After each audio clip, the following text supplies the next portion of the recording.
I need to make sure that I'm muted and I send out Twitter stuff. Okay, I think we're good. I think. It looks like we're streaming on Twitch, so hello! Hello everyone, this is Chris Ingerson. It is June 11th, and this is the June 11th TextQuest Dev stream. It's a Saturday, so we're going to be doing a long stream today. We're going to finish up combat cutscenes. I didn't quite get the player combat cutscene finished up. I made some rough drafts, and then I ended up sort of tossing them out because I didn't like the way that they looked. And I think I've settled on a direction that I want to go for it. And once we finish that up, we'll basically have, well, not basically, we will have all of the cutscenes done for the troll combat sequence. So we'll be able to move on to the next big thing, which will probably be doing a little bit of cleanup on Sierra mode. And after that, we have a couple of other issues to tackle, I suppose. I'll probably actually do those after the stream because I don't know how long it's going to take me to do those. I still need to get the resolution stuff working, so the 16 by 10 monitors will be supported properly. Anyway, so today I'm going to show you what I have so far. And actually, you know what? While we're here, no, it should be fine. So this is the current player wins the combat skirmish cutscene that I've been working on. So I just hit play. Our player does a headbutt. The troll spirals out and hits the back bars, and then we'll eventually have the troll. We'll eventually have the troll fall down, then hop back up, get back into position as the player gets back to his position. We have a couple of things that I'm trying with this. One is this headbutt has a short 0.1 second delay on it after the actual contact happens, before the enemy starts moving. And what this is this is a technique called, I believe it's called impact frames, which is essentially where once an action has occurred, to reinforce the amount of force behind it, you have basically everything hold in place. Usually it's only for one frame. Unfortunately, I can't really specify one frame. I have to go on duration of time. So I've tried to set it up for so it's 0.01 seconds, which is a hundredth of a second. That's how long it is, which is, I believe, actually that's pretty good. That's less than a frame as long as you're running pretty much anything 60 frames or lower. Because 60 frames per second means that a 60th of a second would be a frame. So a hundredth of a second is actually less than a frame, which is enough. It's enough to notice it. So if I play, you'll see, if you look at when they come in contact, you'll actually see that it won't move right away. It's very, very slight. And what I need to do here is actually, I'm going to try to do something like maybe swap the colors on the sprites so that they become way more noticeable. It's not, I haven't quite come up with the greatest way to do this yet, but it's something I would like to try for my combat sequences, because I feel like it would add a greater deal of action and impact to the actual fights. So without any further delay, let's go ahead and just jump into getting these animations going. So we have, up through the initial headbutt, and I guess I shouldn't really call it recoil, but I don't know what else to call it. The troll getting flung across the room. Now, I've adopted a new approach to Cinema Director, which is essentially, instead of trying to do everything on one curve, what I'm going to do is basically for every action, I'm going to have a curve. So you can see here, if I zoom in, you'll be able to see that tiny little hold there is the impact hold. If we zoom in, yeah, all the way, you start to see the label. So this is our headbutt. We go from our standing combat positions to that. And I probably need to have some movement on the troll, because the troll just kind of awkwardly stands there, which I don't really like.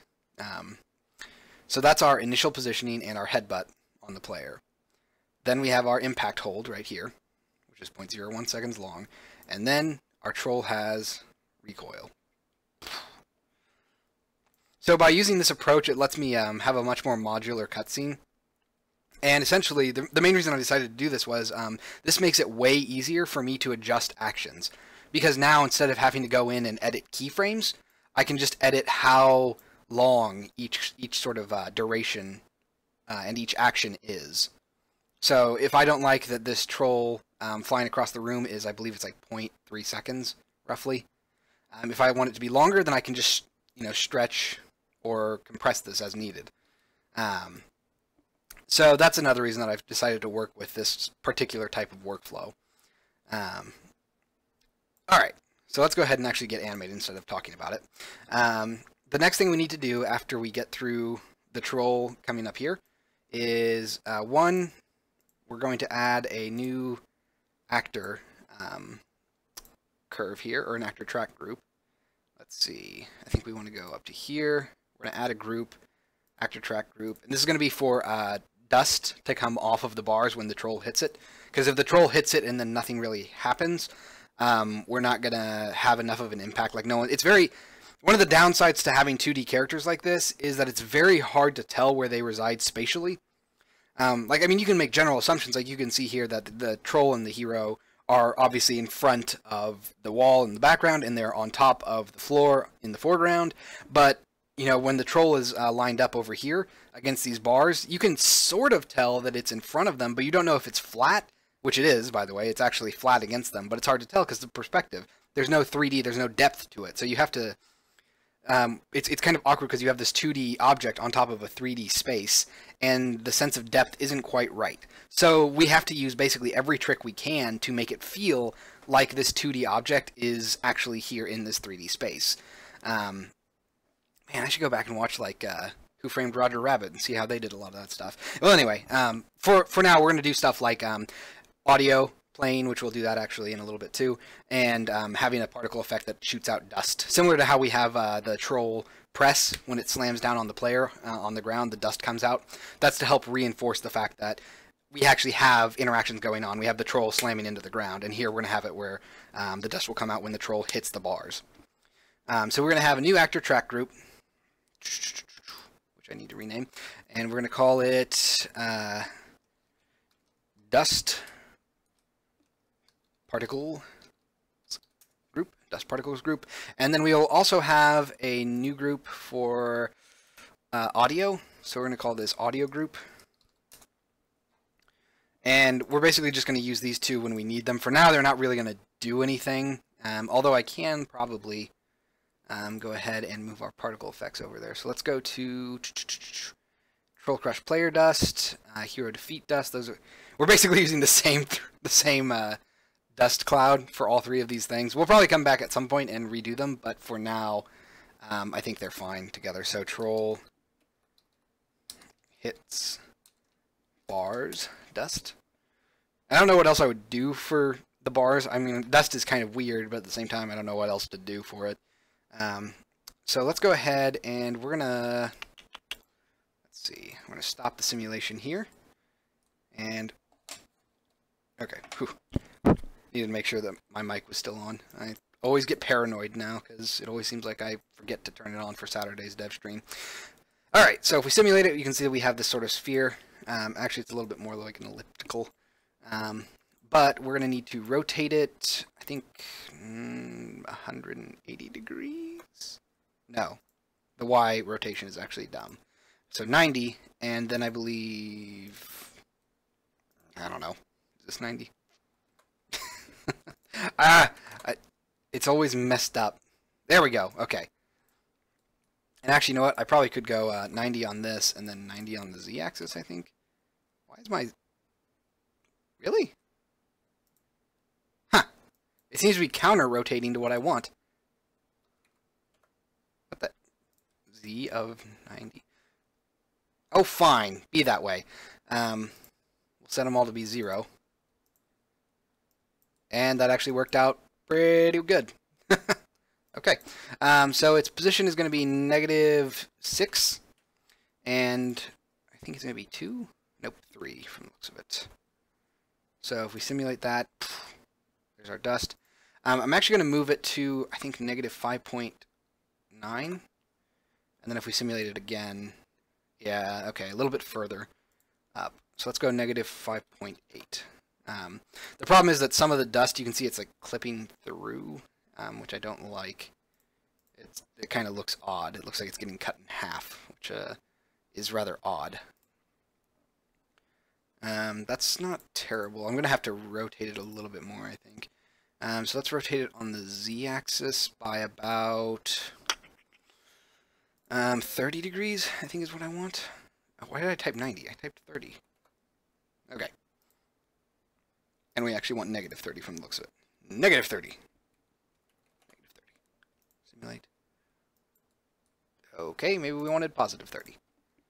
Maybe I'm just crazy. There we go. The dust needs to sort of look like its length is the same as the troll, so it needed to have that sort of awkward rotation there. I'm also going to move it to, I'm going to say 0.5x. So now if we simulate it, it's a little bit more. Yeah, so we're going to have to come back here and edit this at some point, because as you can see, the dust is like clipping through the wall and falling back a little bit. And oh, that makes sense because that's the upwards force that's supposed to come from it. So what we could do actually to fix that real quick is, let's see. Let's change this from, so it's going from 0 to 1, I believe. Or no, 0 to negative 1. So we can just change this to positive 1. Okay. So now if we simulate it, it should come out the other way. Yeah, so our dust now comes out towards the, or away from the bars as opposed to going through them. Although it does look like it's coming from in front of the troll, which is kind of awkward. Yeah, I kind of screwed myself here. I really should have. I'm gonna have to add camera movement, aren't I? I'm not gonna be happy until I add camera movement, or at least that's gonna be the case. Because he's like right up against the edge of the screen, which is a huge no-no. That is no. I need a more professional term than that. That is a huge issue because you can't have stuff touching the edge of your screen because people have a hard time focusing on something if it's on the edge of the screen. And here I kind of worked myself into a corner because the camera is just slightly at too little of an angle. So you can't see the rest of these bars. It only really shows these first 3. And if I move the troll over to the left, then it's going to look even odder, or more odd, because that means that our headbutt will have basically flung it at an angle instead of straight back. Now some of this will be alleviated a little bit by the brevity of how long the troll is actually against these bars, but it's definitely an issue. It is something that will have to be addressed at some point. For now, I'm going to let it sort of go because these first couple of cutscenes are meant to be rough drafts that I polish up over time, and I just want to make sure that the broad sweeping motions of them are actually good. Because if they're not, then there's no point in cleaning them up. All right, so let's go ahead and save. Stop that, and we'll go back to our director. So we're going to add a new. Right, I need to do that. Let's go to your skirmish and dust particles group. Okay, so we need to grab our troll hits bars particle. Oh, right, the active cutscene thing. Let's see. There we go. Troll hit bars dust, and do I have an audio thing? I do not. Let's go ahead and create empty. Call this audio. We will create another empty. Call this troll hits bars. Let's make it an audio source. Do not play on wake. Do not loop. Its volume will be 1 for now. Spatial blend is 3D. All right. And let's find a placeholder sound for now to play. Let's go to standard assets, asset store, and universal sound effects. There we go, impacts, how convenient. Metal, that's very convenient too. That's not bad.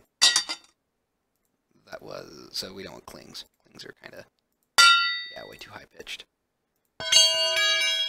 Okay, I'm just going to use this one.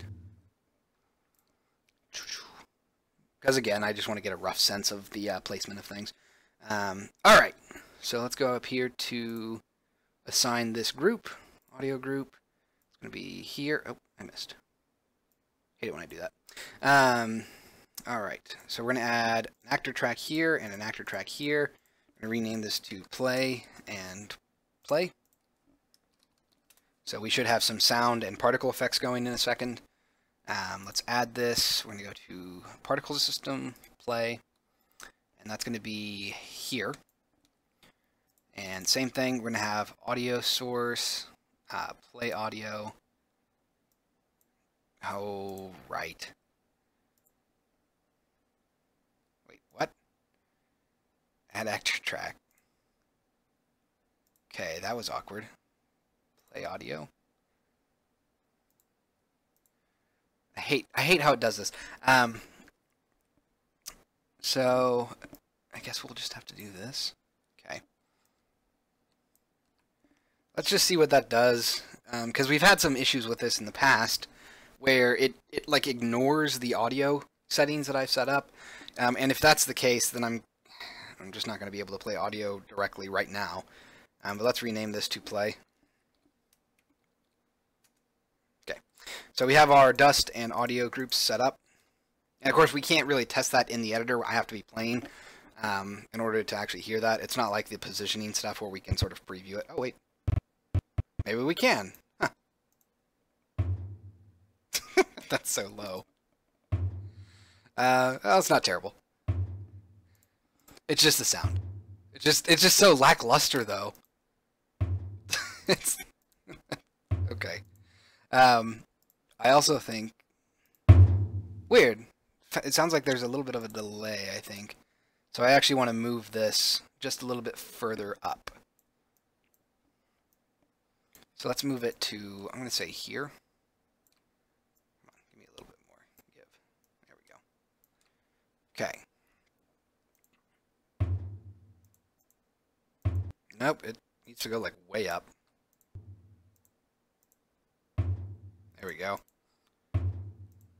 Okay, so particle effects for some reason don't simulate, but that's fine.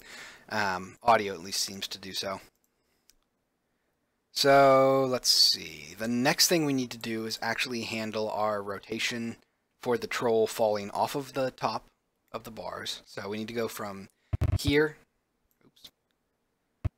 We need to go from this position basically to having our hero stand up and move back to position. Same with it does not like playing audio. Same with the troll. Troll needs to fall down and move back into position. So let's see. What are we going to do here?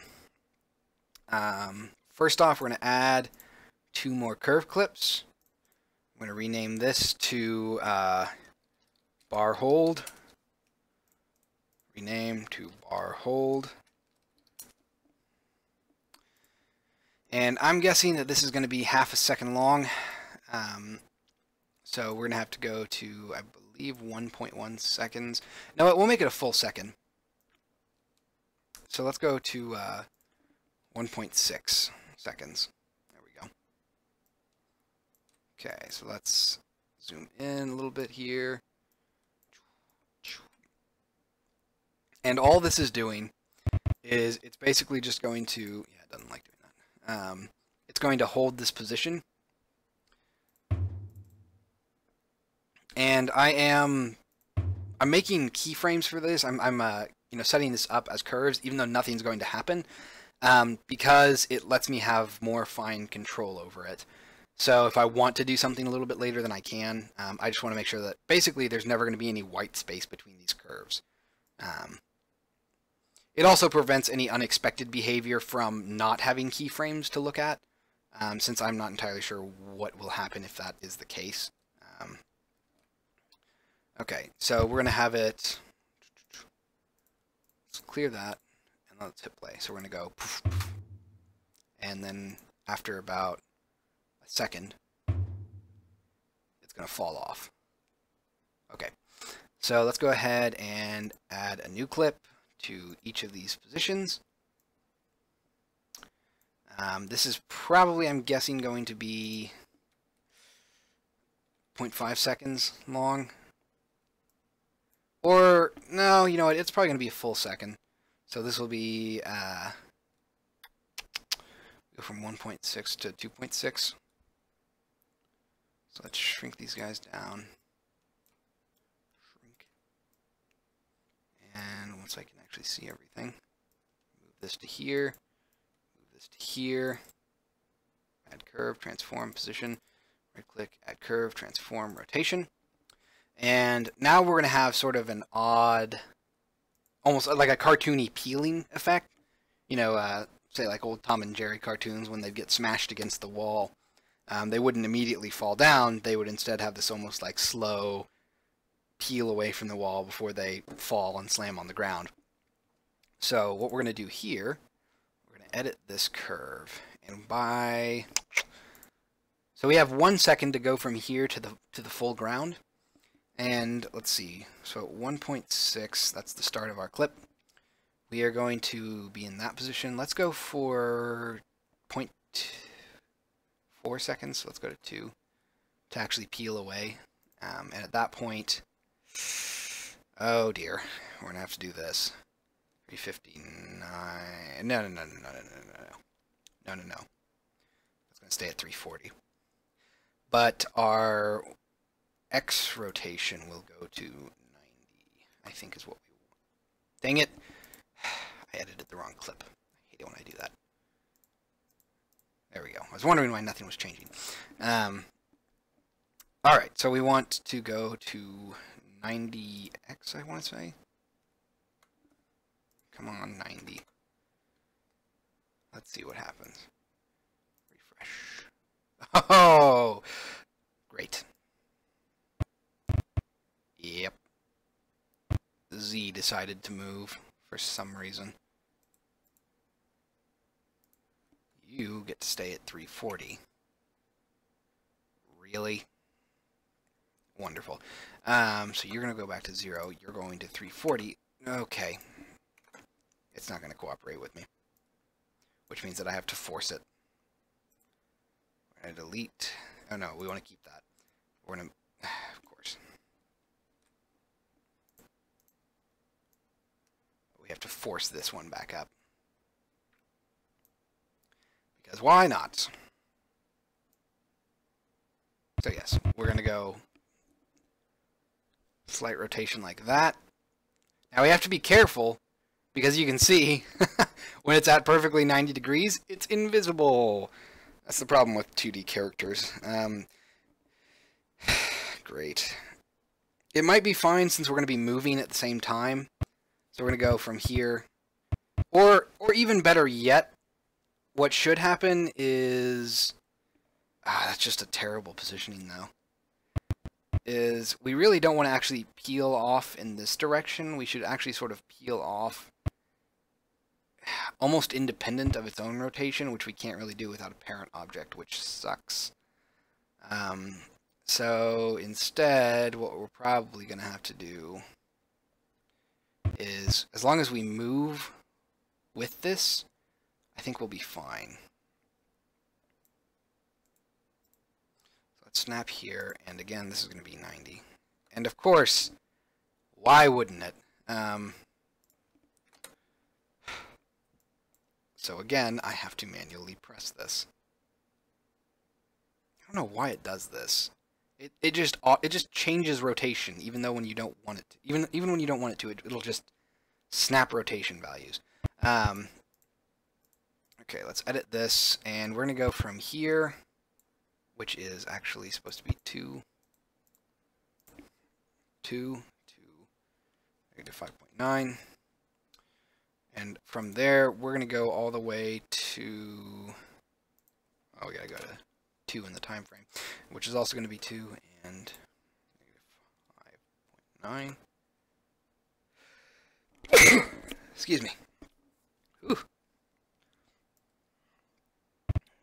Okay. Now here, we're going to have to... We're going to have him be on the ground by now, basically. Which means that we need to go to, I believe, 0.75y, and let's try for -5.5z.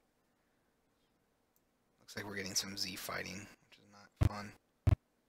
So slam. Snap scrubber.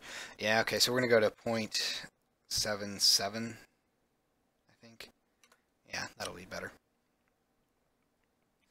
So there's our fall. We just go whoop. And that is pretty much it, actually. That's so only 0.4 seconds for that to work.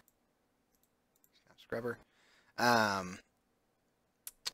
Right, and then I got a snap scrubber again. So this is going to be 0.77 and then negative 5.5. I have to do that so that when I adjust the clip length, it won't overwrite the values I've set. Okay, so this is going to change as well. So that's our new fall. So if we look at that, clear that stupid build slave thing. Save that, let's play it. Fall off. Okay, it's a little mechanical. We're going to want to actually change this, I think, to be more like a gradual curve on the Y. And same with this. I think we want our left tangent to be linear. So if we finish that up, let's go ahead and play. That's a little bit better. So you can see that it takes a little bit more time to actually sort of get moving in the Y, but at the same time, it stops more suddenly. And this is the problem with ease in and ease out, because the way motion works is when you're naturally moving, like when you're intentionally moving, you do have what's called ease in, ease out. You don't just go from, you know, standing still to running. You actually have what's known as anticipation, where your body has to, you know, wind up and start going. But with sudden movements, like say hitting the floor, we want that to happen just like all at once. So the motion just stops, ideally. And what it was doing a little bit before we adjusted those curves, it was actually sort of easing into the floor, so it would start accelerating, then it would slow down before it actually hit, which gave that sort of odd, non-realistic appearance. So now we hit that, fall, and it works. It's doing the same thing, by the way, with the troll hitting the bars. You'll see that it happens suddenly. And that's because if we eased into it, it would look very strange, because it would look like the troll was acting, almost. We probably should adjust these curves here, too. I kind of want to have it be something like come on, something like this.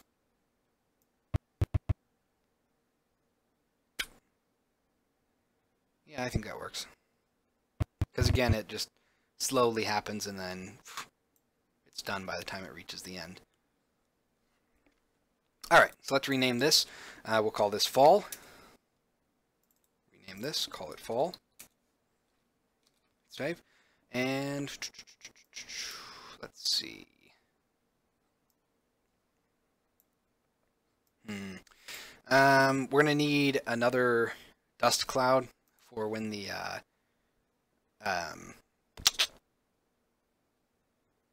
troll hits the ground. We'll set that up. I guess we could do it now. Probably wouldn't hurt. So let's go ahead and let's grab this. Let's duplicate it, and let's say we're going to call it troll hits ground. This is another reason we're going to have to adjust the bars one later, because it's literally the same effect with just slight tweaking. And we're going to have to come back to our combat skirmish player win. We will add a group, actor track group. Let's go ahead and move it up, and we will rename it to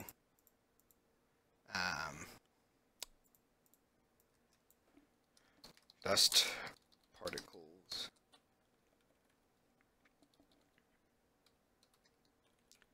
Or, no, that's fine, yeah, dust particles group. And we'll rename this one to bar particles group. Okay, so then once we have that, we'll end preview mode. We will add our troll hits ground dust here. We will add our actor track, rename it to play. Add particle system, play. Let's move it into position. There we go. that is the dust particles set up for both places. So now we have that. We'll need another audio source for when the troll hits the ground, as well as an audio source. So we still need to add audio to all the other cutscenes too. Super fun.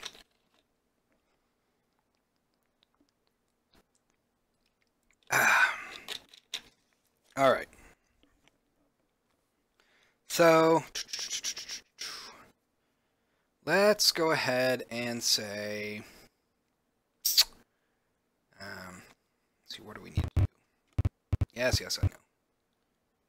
We're gonna fall. Ooh. Why does it look like, okay, that's just it stopped before it finished the rotation fully. That's kind of unfortunate. So after this, we will probably have a hold again. So let's go ahead and add 2 more curves. Rename this to fall hold. Rename this to fall hold. All right, I'm going to add curve, transform, rotation, add curve, transform, position. And this is probably going to be half a second, I want to say. Maybe a full second again. So we get this, slam in. Because I kind of want to have the player... Man, how do I want to do this? I kind of want to have the player move back into position while the troll is still up. And then once the player gets back into position, we'll have the troll fall.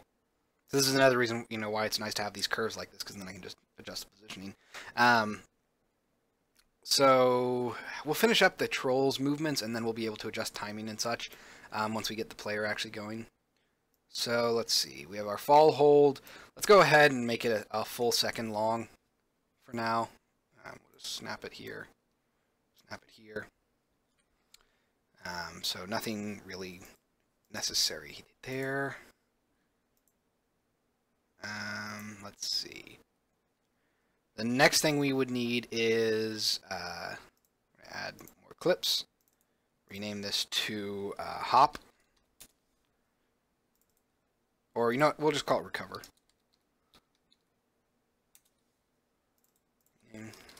Recover. Add curve, transform, position, add curve, transform, rotation. And here we are going to go... Let's go ahead and make sure that these are set to recover so I don't edit the wrong thing again. We're going to go to edit, and we're going to go from position Y to, I believe, position 2 is what we're going to want. With a rotation of course you tried to do something stupid. Crud. Oops, I just completely messed that up. So this is actually going to stay at 0.77. And our hop is going to be 3.25. I believe 0.25 seconds is how long the player's hop is. So our hop for the troll is going to be roughly the same. With this rotation, we're going to have I believe a rotation of 270. Oh, stop that. 270 and 0. So, yep, I was worried about that. Yep. Wonderful. Just wonderful. Oh, jeez. Let me think. How am I going to do this? What's really funny is... Oh, you...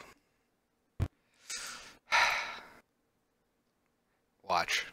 So this is Troll Combat. Watch the rotation values.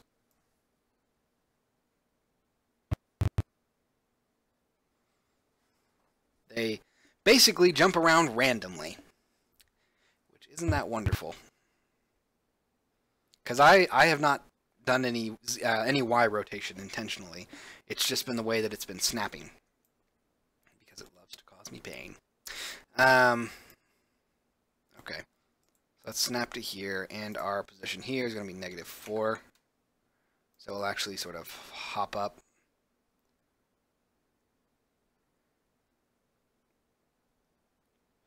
Hop up. But the rotation is all wrong. So let's snap this. God, we're going to have to do it.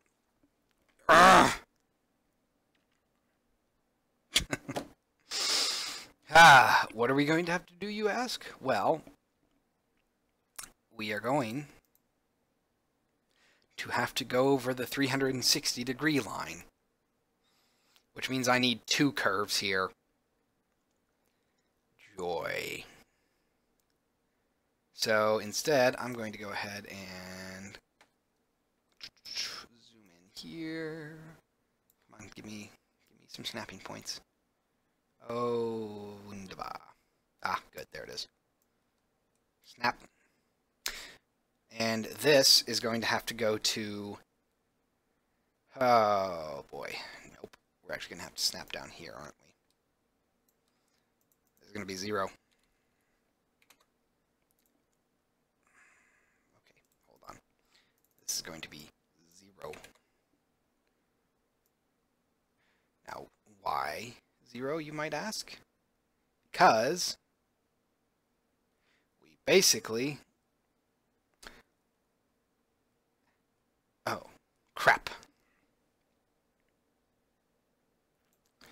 Yeah, hold on. Finish this up. Rename this to Recover 2.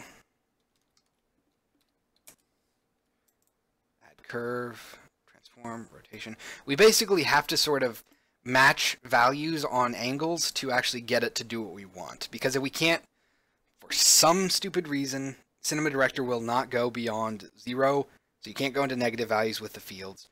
And 360. You can't go past 360 degrees. Actually, technically, you can't even get to 360 degrees. You can only go to, I think, 359.9 degrees. And that makes sense. You know, technically, 720 degrees is the same as 360 degrees, which is the same as 0 degrees of difference. But the actual amount of rotation you might want may require rotation 2 times. So in order to do that, you basically have to rotate once to 359.9, then rotate again on a different curve from 0 to 359.9. That's how you emulate rotating twice in place. You basically have to have the same curve that starts with a value that's technically different from the end value of the first clip, but is also technically the same physically. So it's this really, really odd situation where you're matching up basically 0 and 360 whenever you want to do rotations, and it's frustrating. So we're going to edit Recover 2, and now we're going to have a Y rotation at 3.25 that is going to be 270. 270.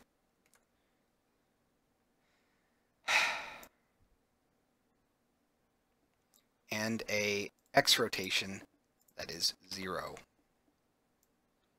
So this still doesn't do exactly what I want,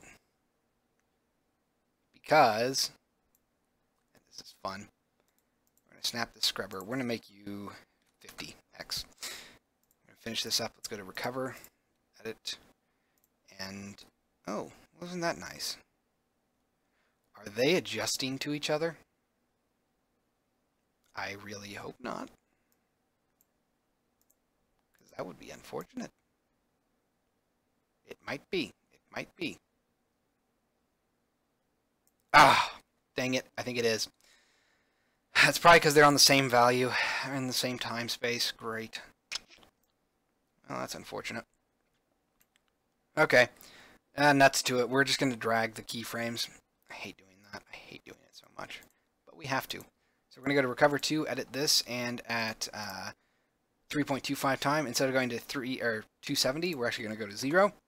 And then, joy of joys, we are going to drag this down. Oh good, it's snapping, isn't it? Yeah. Oh, why? Okay. Give me a second here. gonna have to move this curve over too. So we're actually gonna have, I think, 3 curves. No, we only need these 2 curves to happen at the same time. But basically what we're doing, this is gonna be why it's so much fun, these keyframes, is that we're gonna make this Y curve go all the way down to -30. That is basically what we have to do. So now, oh, I'm sorry, it's not -30. It's actually, let's see. Oh, wonderful. Yeah, knew that was going to happen. As soon as it snapped. It's because I have to freaking set this to be a 0, x. So I was not going to have a fun time there. So we got to redo that. But we're going to have to drag this. Let's see. It's actually not -30, it's -90. -90. Because 270 is -90 degrees in terms of rotation. So we get this. What the heck is up with? Great. Visible. Okay, so X, or so Z is never changing, which is perfectly fine. Our right tangent on X needs to be linear. And then we need to go to recover, edit, and our right tangent on this X, our left tangent needs to be linear here. That way the rotation is less sort of ease in, ease out. So you can see that it's slightly hiccuping in the rotation. It slows down a little bit before it actually finishes rotating, which is not great. Let's come over here to recover 2. We're going to edit these keyframes. We're going to make it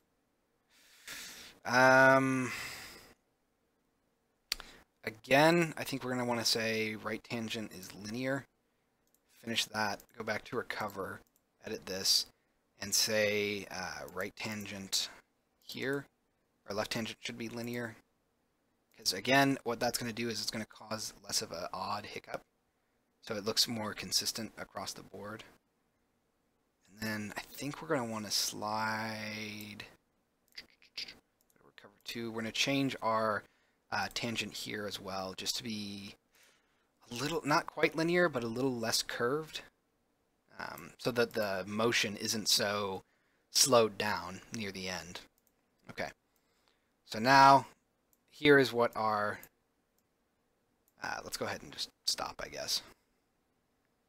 Oh, right, hold on. Let's go ahead and finish with the positioning at least. So our rotation is done by like 0.25 seconds in, as soon as we reach our peak. I don't like that. I do not like that it does that sort of awkward snap rotation forward. Man. I'm not sure how else I could do it, honestly. No, I think I can... I think I know what I need to do here. I'm going to edit this again. I'm going to shrink down so I can actually see what I'm doing. And what this is going to be is a curve like this. So now we get our curve here. Okay, that was the opposite of what I wanted, actually. So I really want... Yeah, okay. I can't make it go any faster, which is unfortunate. So right tangent is going to be free again, and instead we're going to curve it like this.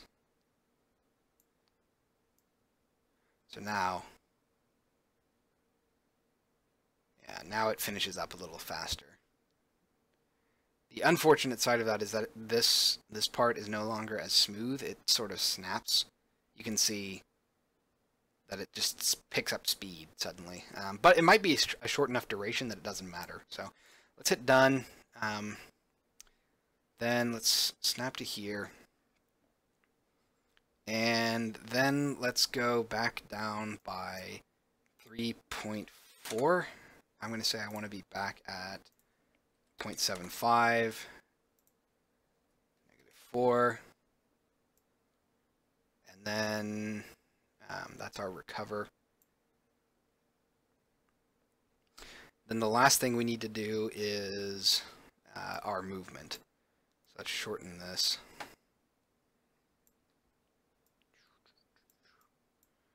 Wow, this whole cutscene is slightly less than 4. It's going to be slightly about 4 seconds. A little bit more than that, maybe. Okay, so this is going to be 0.75, and then -4. So there's our hop, fall down, hop, rotation, fall down. And then we're going to need one more curve. We're going to call this reposition. Make it a position curve. And finalize.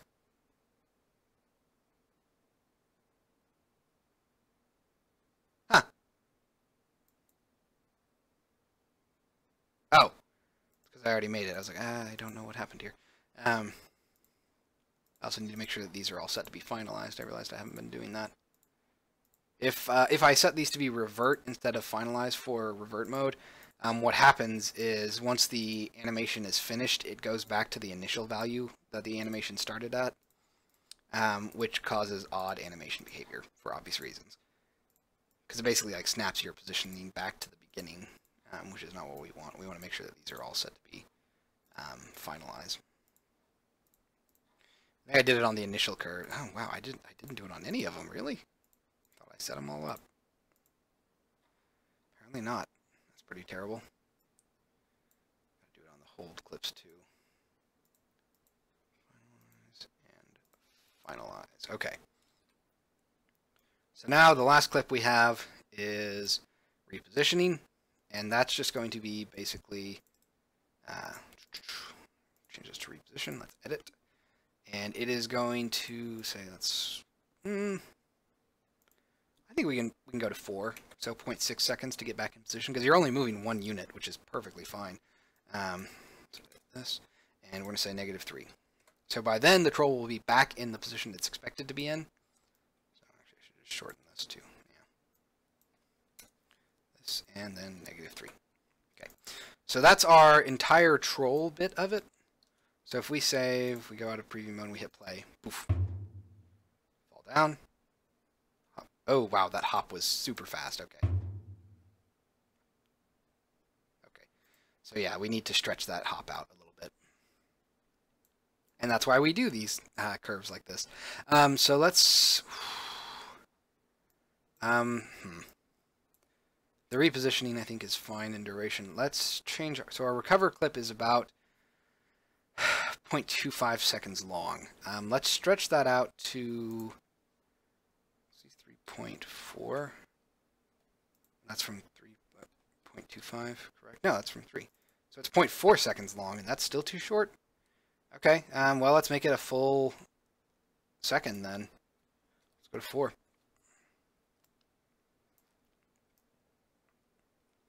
I don't think that's going to be good. I think that's 2. Yeah, that's what I was worried about. No, that's too long. Let's go 3.27 or 3.75. Shorten it to here. And see, now here's the other problem. So we know.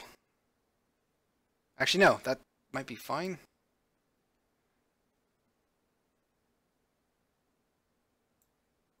Okay, I might not have to change much. So play, hit, fall, hop up. Okay, the hop up is hop up. Yeah, see I need to change the way that the keyframing works here. So I need to say edit here. We're gonna go with a more free form. That's actually gonna be like that, I think. Okay. Hit, fall down, jump up. Okay, the jump up's pretty nice. The rotation is really intense, which I don't like. It's just the rotation is too fast. I don't know how far I need to stretch it out. I think I need to like double how long it lasts. Maybe 1.5. So let's go ahead and let's position it to like here, roughly. Snap this one frame over, snap this one keyframe over. Let's try that. Rotate, fall down, hop up. Ah, it's too fast. Hop up.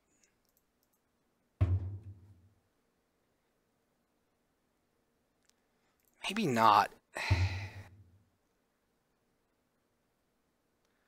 It could just be because it's such a large rotation perceptually.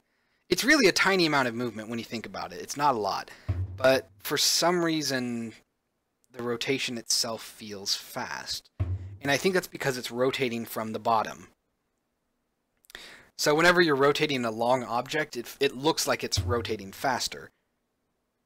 And it kind of technically is, but up. Up. Up. I wish I had a way to like clamp the looping. Up. It might be fine for now.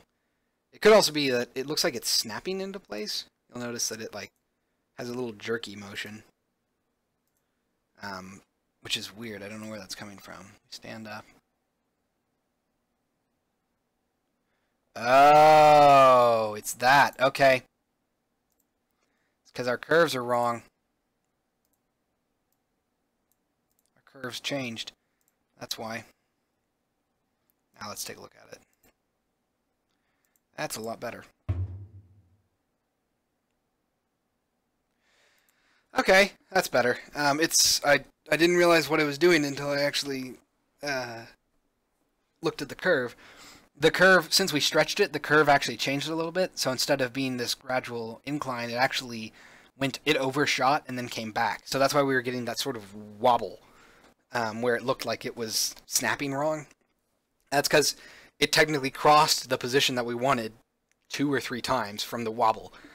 So by changing the curve to be a little bit more gradual, it actually got rid of that effect. So hooray! That looks right now. It's still a little fast, but it's much more tolerable now. So I think we might leave it for now. Finalize. So everything's set to finalize again. That's good.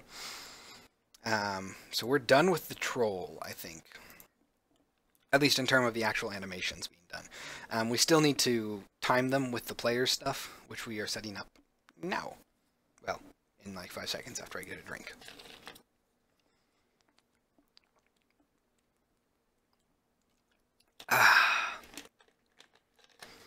Alright. So, let's look at the player stuff. Player, I've only done so far the headbutt. That's okay, the player really doesn't have a lot that it needs to do. I think what we're going to have...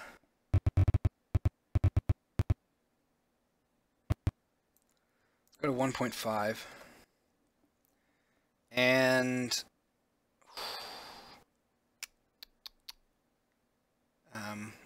you know what, let's stretch the impact hold out a little bit.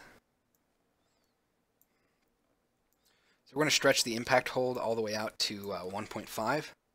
So it holds for about 1 second, and then we'll have motion for the player. So let's add 2 more clips. Rename this to recover. Oh, not recover. Recover.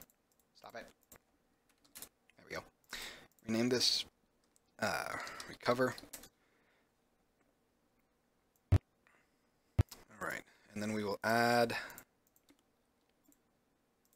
curve, transform, position, add curve, transform, rotation. I love that it keeps playing the sound effect. Make sure that these are set to finalize. Make sure that these are finalized as well. I guess on the holds it technically doesn't matter since they're the exact same when they start and end. But still I want to keep consistency. So let's go to, let's say 1 point, no, you know what, let's go 2. Let's just say 2 seconds. So at 2, we're going to still be here, but our rotation will no longer be 50 degrees, and I'm rotating the wrong one again. Recover. Recover. Edit. There we go. Done. So that's our recover.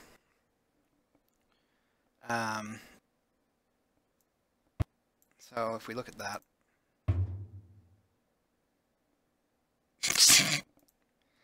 I like the slow slump back into its original rotation. So actually, we're going to go ahead and compress this all the way down to 1.5 again. Sorry, 2. 2 is what we want. 2. We're going to edit that. And again, we're going to set it to be 0. Done. That's that. And then, so we don't actually have any change in position for our recovery. Oh, actually, no, we do. We do. I lied. We're going to go to 0.75. I wish it didn't do that. 0.75. For some reason, when you start entering decimals, it like stops after the first number. It does it for other stuff too, and I don't know why it does it, but it does. It doesn't break anything per se, but it's very annoying. So we have to do a little bit of slight repositioning because the sprites have a tiny amount of space below the last letter, so their actual bottoms and the their perceived bottoms are technically higher up than the actual bottom of the sprite. So there's a little bit of a gap that has to be thought about whenever I'm positioning these things. So let's look at this. Let's hit play. Stand up. Okay. And then we're going to have one last clip. This one actually won't even need a curve clip. We can just rename this to reposition. Reposition. It's going to be here, and we're going to say add curve, transform, position. Let's edit it, and I did it again. Reposition, edit. Let's snap to the end here. At the end, it's going to be at 0.75 and 3 in the z-axis. Okay, and I'm going to say that needs to take about 1 second. So if we look at all this, we hit play, stand up, move back, hop, move in. All right, so we need to have the troll. The troll needs to hold its bar position a little bit longer, which is fortunate because I can just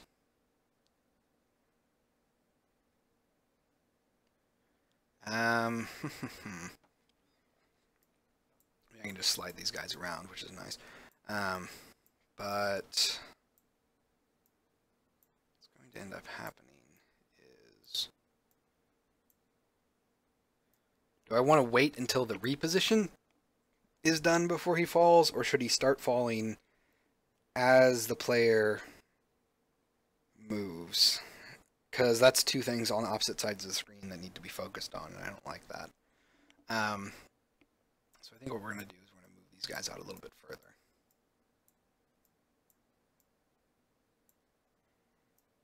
There we go. So the bar hold gets stretched out to 3 seconds. These guys get snapped to here. Oh crap. That is something I need to do better at. I don't like accidentally snapping them into, or not snapping, but accidentally changing their duration. Okay. So I think that should work. Although we are going to have to change when dust particles happens. It should happen about here. I think roughly there. Okay. So let's take a look at this. Hit. Stand up, move back, troll falls, hops up, moves back into position. Great. So that means that this actual sequence is only about 5.75 seconds long. Okay. I can dig it. So let's change this to 5.75 seconds long. And I mean, that's pretty good. I think we're going to want to test this inside of inside the scene. So let's go ahead, and before we do that, I need to position the dust particles real quick. And this is going to be control hits ground dust. I'm going to say what, 5.5, I think.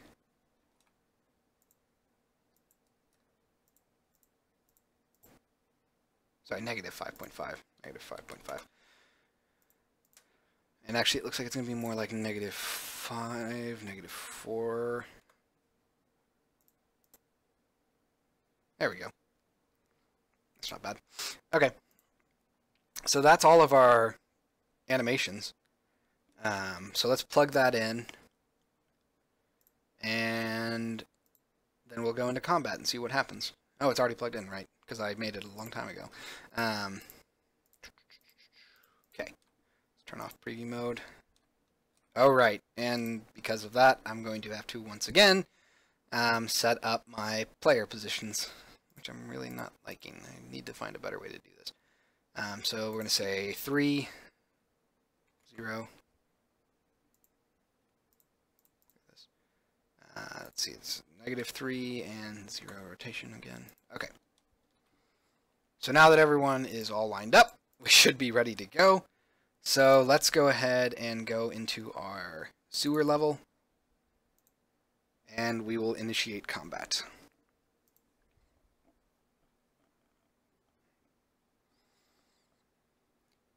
Whew, boy.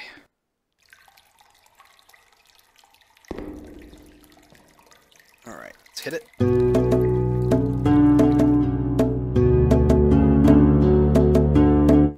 Audio so I don't have to talk over it.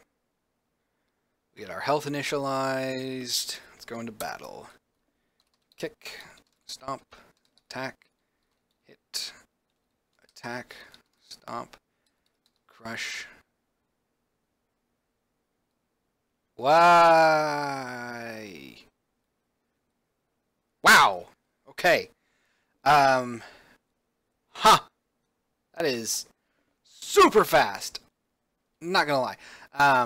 Also, my script seems to be messed up, so let's go ahead and fix that. That was, wow, that just like zoomed by. I almost want to slow it down, basically double its duration. Which is one thing that I do miss about uSequencer, is that you could actually adjust the playback speed. And I don't think you can do that with Cinema Director. Not easily, anyway. Not without... I mean, I could probably do it through code, but... of course, it closed all my freaking folders. Scenes, intro, sewers... I wonder if there's a setting for that, because I hate how it closes all of your folders when it plays, and so you have to reopen everything to find out where you were. Makes it very, very frustrating. Player win...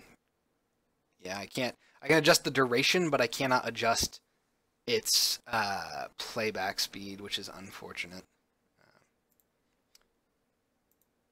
There are 2 audio listeners in the scene. What are you talking about? No, there aren't. Let's see. Let's come down here, and we are looking for, I believe, combat player win cutscene, on player win finished. Go to definition. Ah, okay, here we go. Else. Select action. So we just need... Oh, dang it, I clicked on the Epic Launcher again. I should not put these 2 together. Yes, yes, yes, I know. Okay, we'll let that happen in the background. I'm guessing it needs to update. Close. Alright, so let's go ahead and... It looks like we had some issues with our positioning again. So let's come back here to combat skirmish. I'm curious to make sure that these are all set up properly. So these are all finalizing, which is good. Let's go to combat skirmish player win. Our player positioning was not correct. It looks like it didn't actually... Ah, there we go. Finalize. Okay.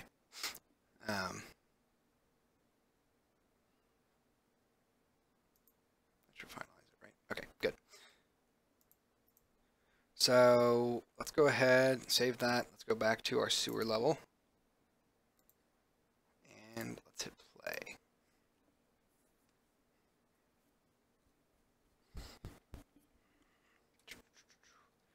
I'm not enjoying the heat today. Barely feel my fan. I really should have turned it up. Oh well. I don't know why our battle camera effects aren't working here. They sometimes work and sometimes they don't. Alright, let's see. Vitality, troll. Let's go into battle again. Punch, crush, attack, stomp, kick, hit, crush, attack. Yeah, it's like super fast on the rotation and positioning. I just need to slow it way down. Let's go to scenes, intro, sewers, sewer combat. I'm curious if it's no. Okay. Well, anyway, let's go ahead and say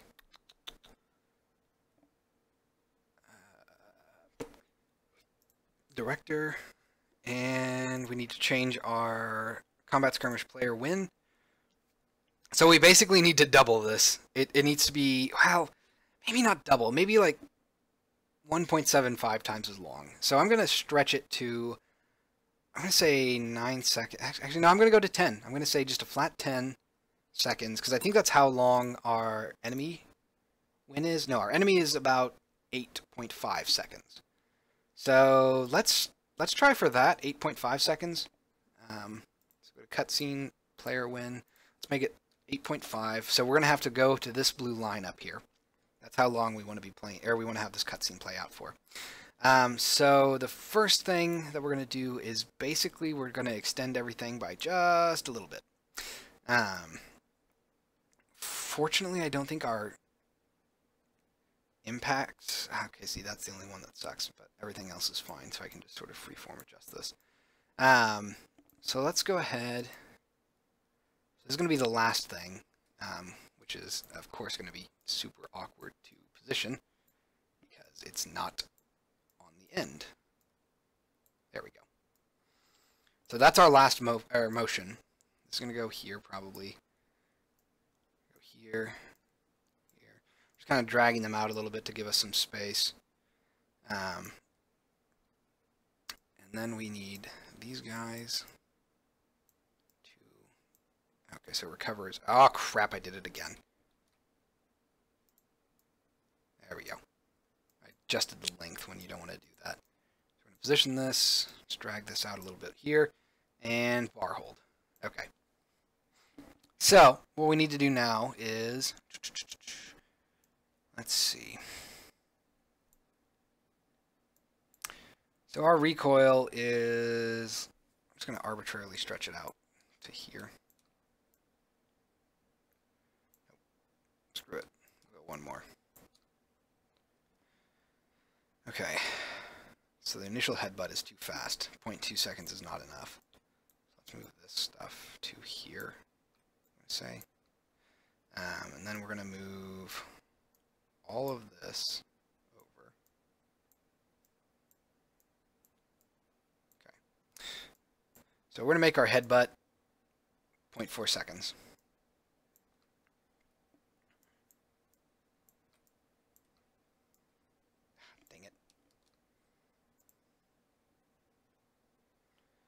To shrink in here. I really shouldn't have done this impact frame. Of course. Just makes it annoying to drag. Okay, so I'm going to move you here. You here. Alright. So the initial is now going to stretch all the way to here, which means that our impact frames now go here. At least it automatically snaps and I don't have to worry about going past these, which is nice. So our impact hold is going to go here. Now we need to go recoil. We're going to increase this duration, which is, I believe, about 0.3 seconds. Correct? So it goes from 0.7 to... It's about half a second. Okay, so we're going to increase that. Oh, right, because I already stretched that a little bit. But we're going to stretch that even more, I think, to... right about here is probably fine. So just looking at it. See, that's too slow now. So I'm going to shorten this back to here. So it's been lengthened a little bit from 0.2 to about 0.3 seconds, which is not bad. Drag this out. These are impact frames. Here's our recoil. Our recoil also needs to be kind of fast. I'm going to shorten it back down to here. Impact hold, impact hold. Let's see. And again, the bar hold basically needs to be here until we start moving again. So let's get our recover and our reposition. So if we play this, see, but like that's not too bad. It honestly doesn't feel that fast, and I wonder if that's because it runs slightly slower in the editor when it's previewing. That would be very unfortunate. Because yeah, even moving all this stuff out and stretching some of that, I've only added about a second. So we'll stretch some of this out a little bit. So let's go ahead and stretch our fallout by, what, 0.2 seconds. We'll have the fall hold again for about 1 second. Then our recover is about 0.75. Let's make our cover an even 1. Oh dear. Oh right, our rotation's down here. So we get a hop up. I don't like the snap. And our reposition is pretty good, I think. So going in just a little bit more to edit these. Let's open them up so I can look at them. Oh dear. Oh, screw you. Of course the rotation somehow got edited. Oh, God. Damn it. I don't even know how it did that. I never clicked or edit. Oh well, at least it was only on the initial. And not on my recover 2. Although it looks like it's doing something stupid. It is. I knew it! I knew it! We're going to edit this. We're going to go over to recover 2. We're going to edit this. And we're going to delete. No. Nice try. We're going to delete those keyframes. Done. There we go. God. Trying to sneak in a freaking edit on me. This tool might not be as stable as I would like. That's a shame. It's got some nice features to it, and I do like the curve editor. It's just that for some reason it loves to edit things when I'm not looking. So I have to keep vigilant all the time. Alright, let's see. Headbutt, flow, fall down, which apparently can happen too fast so it doesn't hit all the way. Okay. So that's a lot slower, and now we've stretched it out to about 6.5 seconds. Still not great. 6.6 seconds, that's the new duration. So I've added about 1 second, which is not great, but it is certainly less. We'll have to see. We'll just have to check it out. So I'm going to go ahead and shorten this from 8.5 to 6.6, so we're 2 seconds shorter than our enemy animation, which is possibly bad. I don't know. Let's take a look at it. Let's go back to the sewers. Let's hit play. Crack my knuckles. And my neck. Okay. So let's hit it. And control stares blankly at you. That's all correct. Okay, T, well, and battle. Hit, punch, stomp, crush, punch, kick. Yeah, holy, it's so fast! But it doesn't look, it's not that fast when I preview it, which is the problem. It's too fast when it's actually playing. So kick, punch, stomp, hit, stomp. That's enough. It's not going to get past 2 or 3. So let's see. Again. That's fine now, I think. It's the hop up and the reposition of the troll that's too fast. So let's see what the hero does. I need to focus on it during that animation. So crush, stomp, hit, punch, attack. Okay. So let's see how the hero movements behave. Hit, rotate, and move back. So actually the hero stuff can probably slow down a little bit too. Not an immense amount, but so the hero reposition and reorient need to slow down, as does I think the troll's hop and reposition. But it's everything through its falling I think is fine. So if we battle, attack, kick, stomp, punch, kick. Okay, let's see what that does. Hit, fall down. Yeah, no, it needs to hold for like twice as long on the floor. And the hop needs to probably be about twice as long. And the reposition needs to be about twice as long. And I just want to see if the ending cutscenes play properly here. So, crush, kick, hit. Okay. Hit, stomp, fall down, hop up, and wobble, fall. Hooray! You know what, we do have camera movement on that, so I wonder why I don't just put camera movement. We'll look at that later then. Oh look, collaborate doesn't want to collaborate. There we go. Say the green dots disappeared, which means that collaborate was messing up somehow. Let's go back to sewer combat. We're going to stretch those out a little bit. So we'll go from combat intro to combat skirmish player win. Okay. So first up, let's go ahead and zoom in here on the player.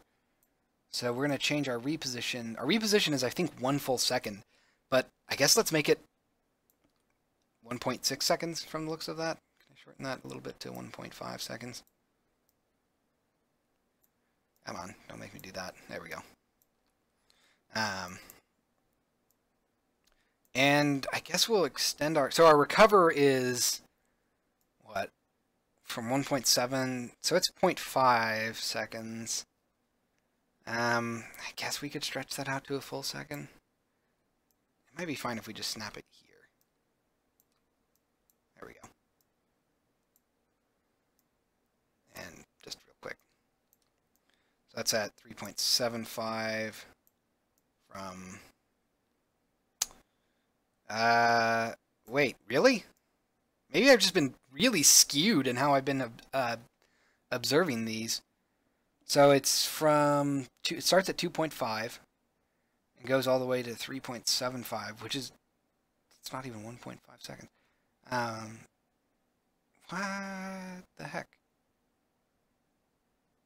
These markers do not match up like I would expect them to. I think that's because this is using film timing, which uses awkward sort of time-based stuff, and I don't like doing that. But I guess that makes sense.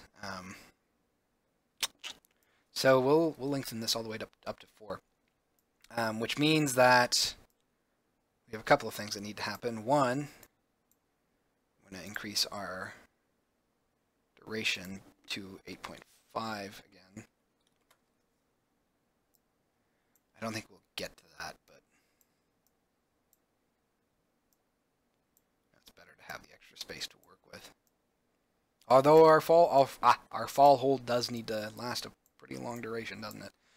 So now our bar hold has to go this far. Our fall hold is going to be doubled. So it's a whopping 2 seconds long. And then our recover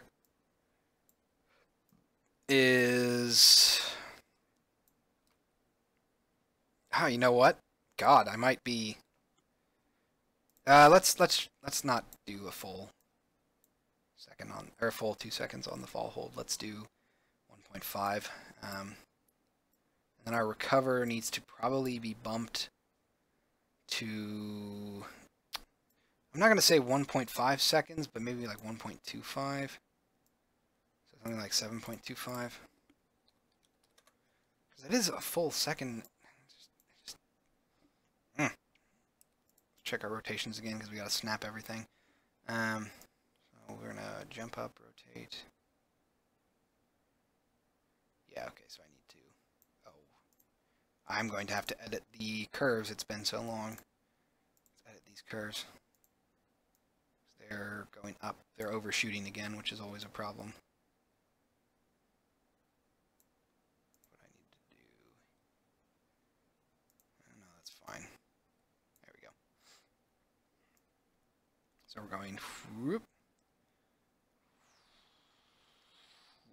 whoop. Okay, so I don't think I need to reposition the curves. I probably should, though, because they're happening really quickly, aren't they? I think that's fine. I'm going to leave them as is for now. We'll be done here. And I really wish I could, like, I guess I would have to do this, wouldn't I? Okay.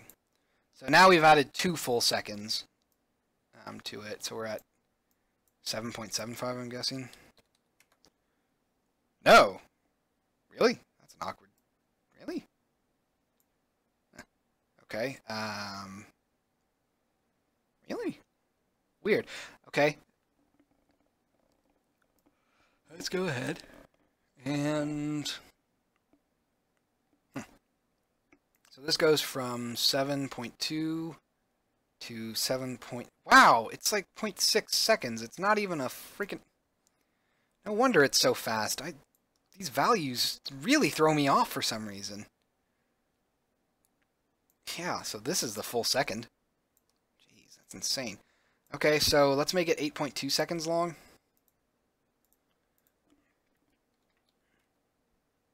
So it's way closer to what the troll animation is doing now, which means that it should be a little less hectic. Let's turn off preview mode. Let's go back to sewers. Let's retry. Let's hit play.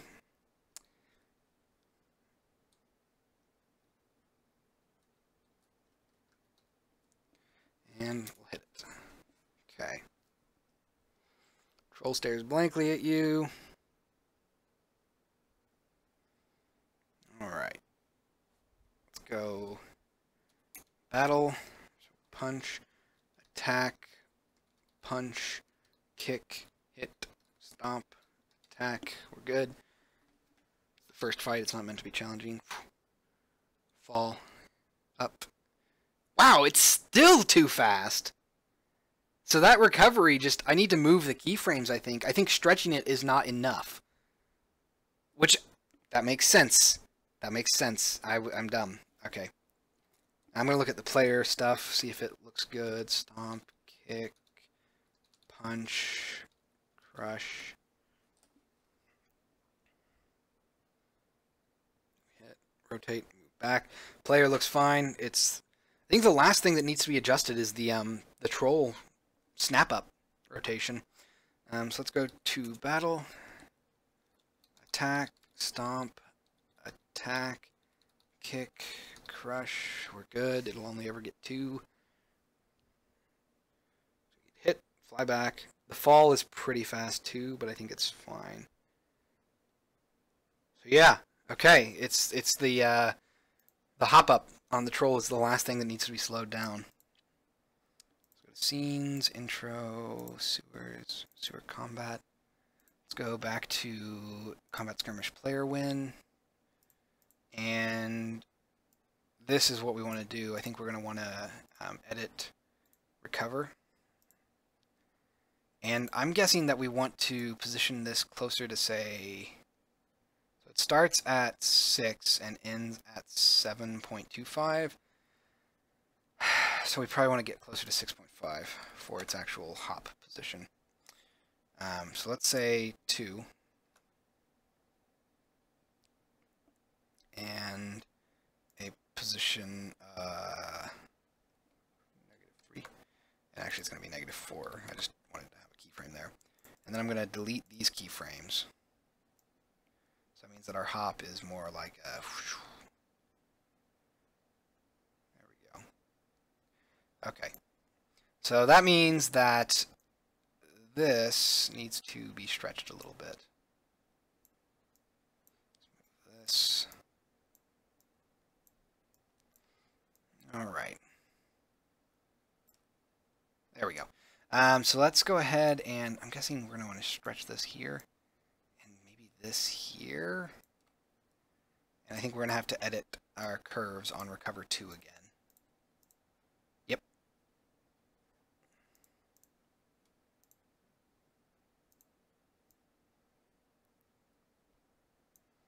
There we go. Finish up. Okay, so taking a look at this. Fall. Move up. Okay, the snap. Snap happened. Look at it again. Fall. Okay, maybe I just saw things. I could have sworn that it snapped into position.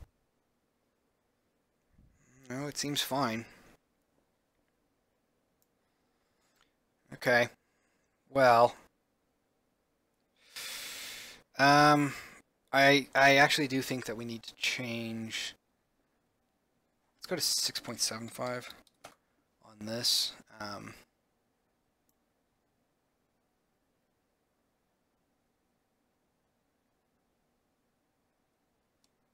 Why do you do that? I hate it when it does that.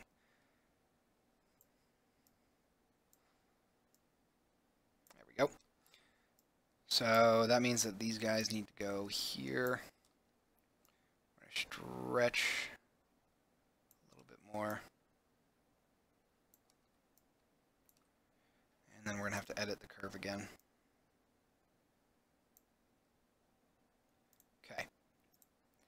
I think that will give us a little bit more of a desired effect, because the hop up should take more time than the descent on the hop. So we get hit, move, right ourselves, move back, troll falls, jumps up, rotates, moves in. It's a little slow. I might want to change the recover keyframe interpolation. Let's make the right tangent a little bit more linear. Finish it up. Okay, let's hit play. Fall, hop up. See, it like picks up speed all of a sudden, which is not good.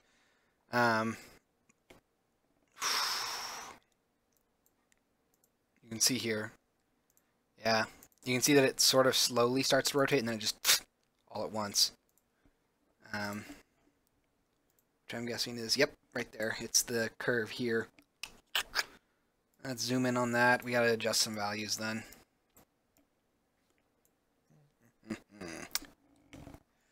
Oh, keyframing. There is a reason that it is not really done very much anymore. This is the reason why mocap actors are such a big thing nowadays. Because everything used to have to be keyframed all the time, and that caused issues. It could be that my Y rotation is... No, that's pretty slow. That's pretty gradual. The problem, I think, is the X rotation. No? Hold on. No, maybe it is the Y. Ah, dang it! Ah!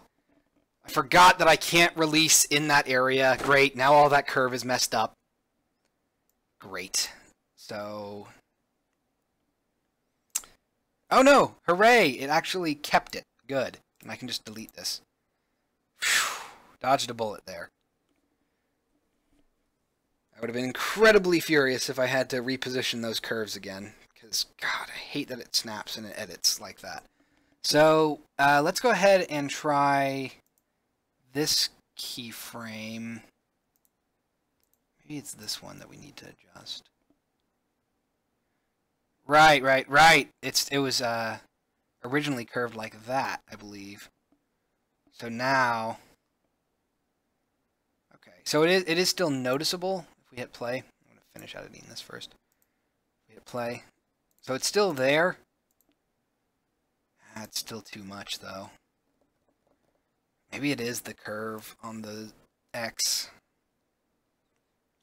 Yeah, that would make sense because the X curve is the curve controlling the forward and backwards rotation. So, okay, maybe I need to just change its curve to be a little bit more gradual. Ah, dang it. One of these days I'll remember not to do that. I basically can't have this scrubber anywhere in this curve. Because as soon as I do, it's going to make a new keyframe since it doesn't like working with negative rotation values. Okay. So, we can make this a little bit more gradual, I suppose. Make this a little bit more gradual. Maybe that'll help. So we get that. That's not bad. Let's finish this up. Let's hit play again. Nope, that's, I think, worse. Fall. Maybe not. Maybe not.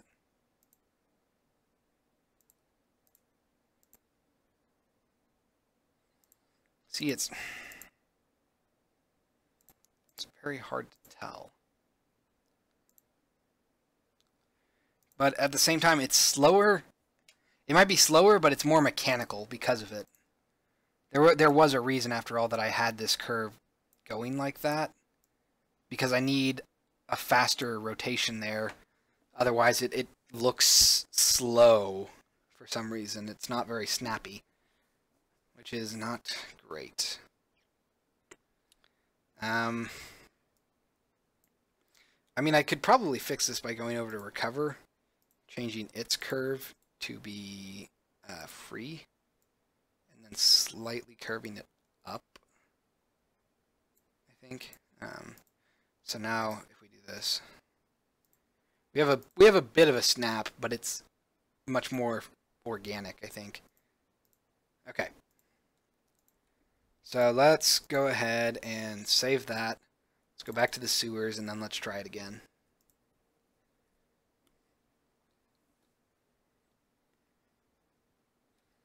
All right. So hit. I feel like I should just turn the audio down because I feel like not having it in there is kind of, it's almost as distracting as having loud audio. So let's see, stomp, kick, attack. I can't type. Hit. Flies off, falls, hops up. It's good. It might still be a little fast on the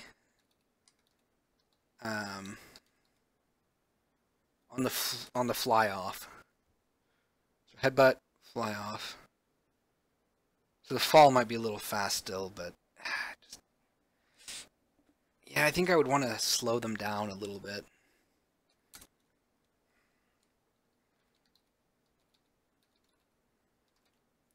So we hit.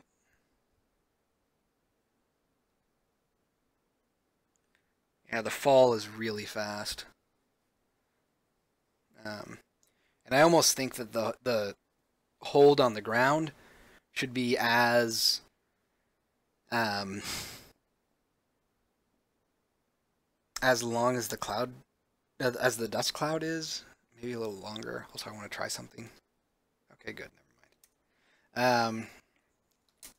We're gonna let it win now, so we can see what the troll victory looks like, which should pretty much be impossible to get to have happen to you.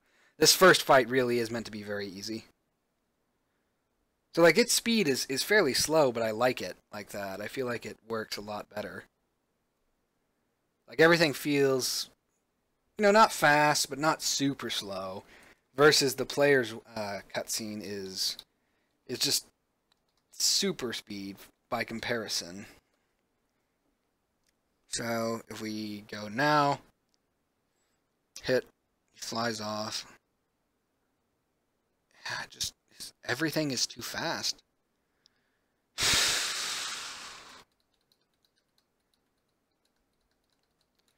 Okay, well, for now, I'm going to leave it. Because it works. I just need to tweak things. Which is fine, because I need to tweak a couple of other cutscenes, too. I want to change the item equip cutscene. Just a little bit, to make it a little bit not quite as nonsensical, but still kind of cartoonish. So, alright, so that's the cutscene stuff that I had planned for today. Next step is, one, take a drink.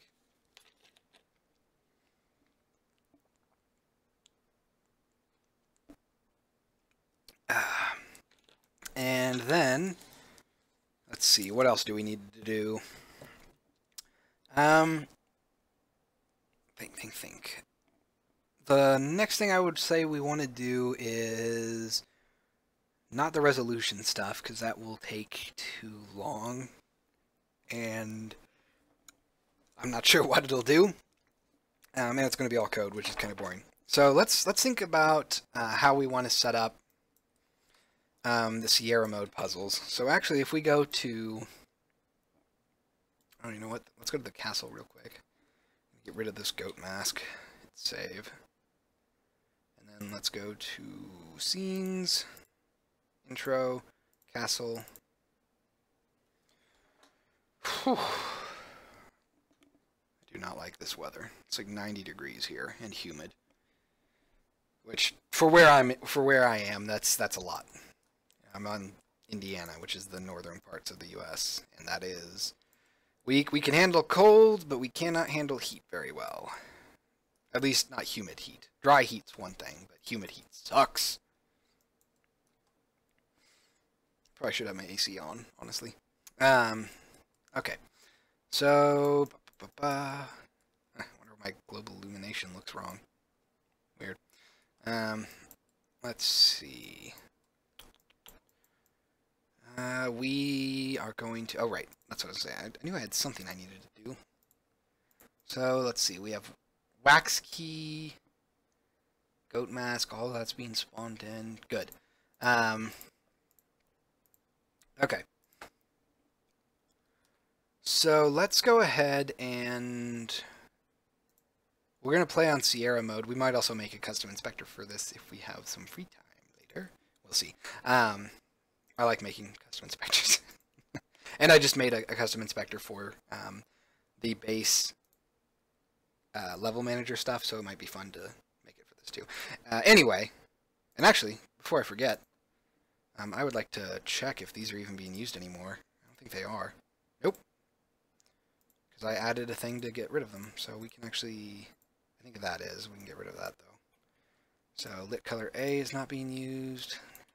Let's see. I think that's all I need to do. Maybe. Yeah, I think that's... Final references. Okay, so I can get rid of these guys, too.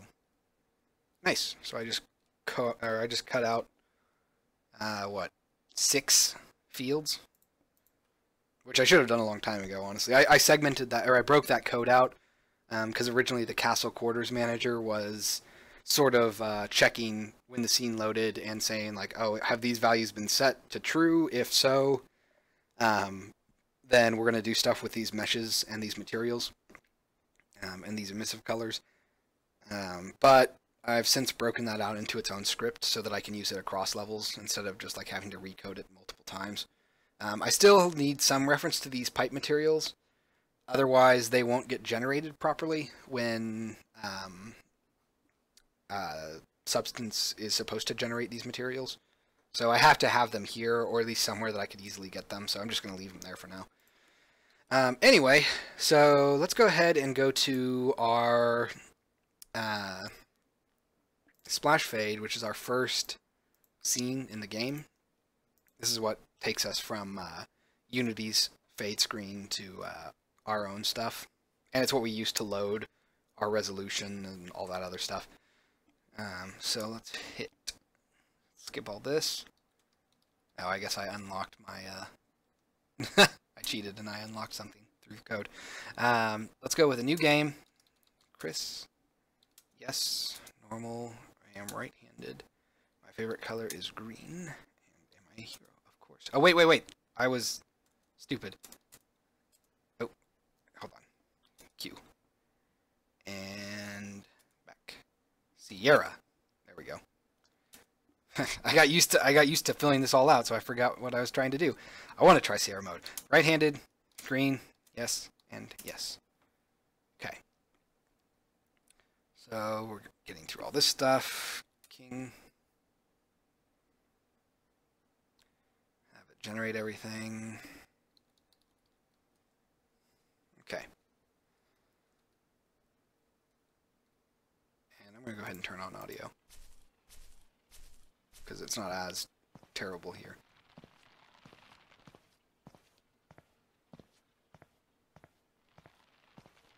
I do need more ambience, though, for this level. For the most part, it's just torches and footsteps. But I should have, like, wind or something. I don't know. Ooh, I guess I need to rebake these light maps.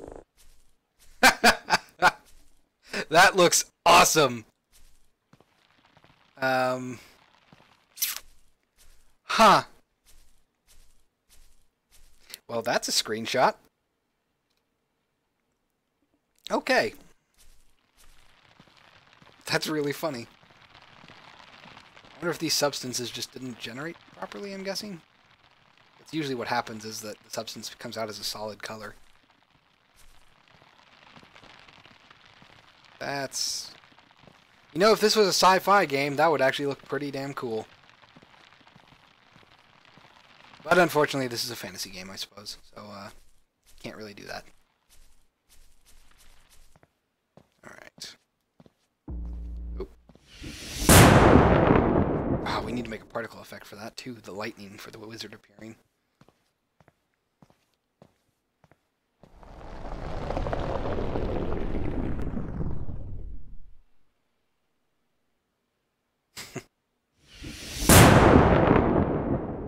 Oh, that's great. Good stuff, good stuff.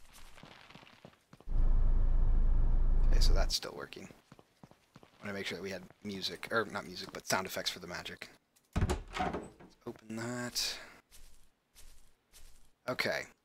Now this is going to be fun, because I have not touched the, I haven't touched this stuff for Sierra mode in probably months. And I haven't done anything overtly that should break it, but it is entirely possible that something is busted. So first off, I'm going to try opening this. It's locked. I'm going to say unlock with key. Hooray! So that still works. And let's see if this works.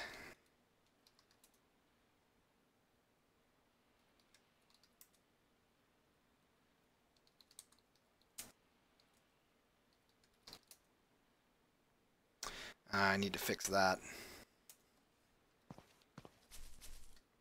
Let's say unlock with key. Okay. So we have some partial stuff working. I'm going to have to restart. I think I should be able to just load into that, though. I can just say load instead of... So start, let's do load, and we want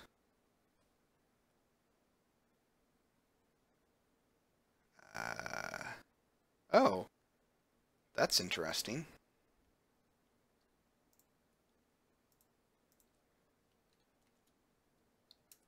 I think it thinks I'm in normal mode. Oh, hello, Alien Gamer, and SK Cremora.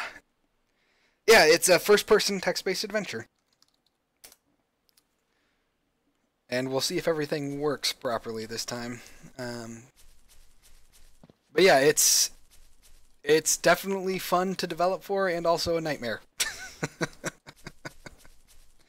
But welcome to the stream. Oh, they're pink this time. Okay, I think I just need to re-grab the substances for this level. I don't think that these are being built, which just means that they're not part of the list. So let's go through here.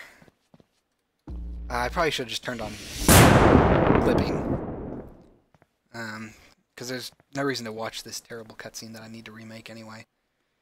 I probably should also change these magic vortexes to say like vortex instead of magic, because otherwise we have magic just like happening everywhere like that. We also need to turn down the volume on the lightning. Well, I'm glad that you guys enjoy it. It's definitely a weird thing. So take key. So now I have both the gold and the wax key, which means that I should be able to come over here and say unlock with key, gold, open up. Okay. You get the downside from both parts of the fence when you develop. Yeah, it sucks trying to market this game because it's not. So I think this should be locked. Yes. So unlock. Actually, before I do that, let's examine. Make sure that that's all correct. There's wax marks around the lock. Good. So unlock with key. Open. Take key. And I'm going to change this puzzle around a little bit later. Because as it is right now, I have 3 keys being used in quick succession. So what this is eventually going to end up being is that chest is going to contain the lever for... I'm sorry that I'm spoiling all these puzzles for you guys. But that chest is going to contain the lever for this lever. So you won't be able to progress without the wax key properly in there. For now, it technically contains the key to the exit of the sewers, which is going to change as well in Sierra mode. But yeah, it is very challenging to properly sort of show off this game without people playing it, or at least someone playing it and people watching. Because in terms of still images, it's nowhere near as exciting as a lot of other games are. Yeah, well, actually, the entire thought process behind this game's production is a theory that I have that I call genre oscillation theory, but I need a less boring scientific name for it. That basically states that if you target genres that aren't being made at all anymore because of either technological stuff or the genre itself kind of just got oversaturated and abandoned, then the genre is so novel nowadays because it's been so long that people will enjoy it again. Oh yeah, and I guess what we're going to want to do here is flip these switches, so turn left. I don't actually know if that's going to work. Okay, it did. Good.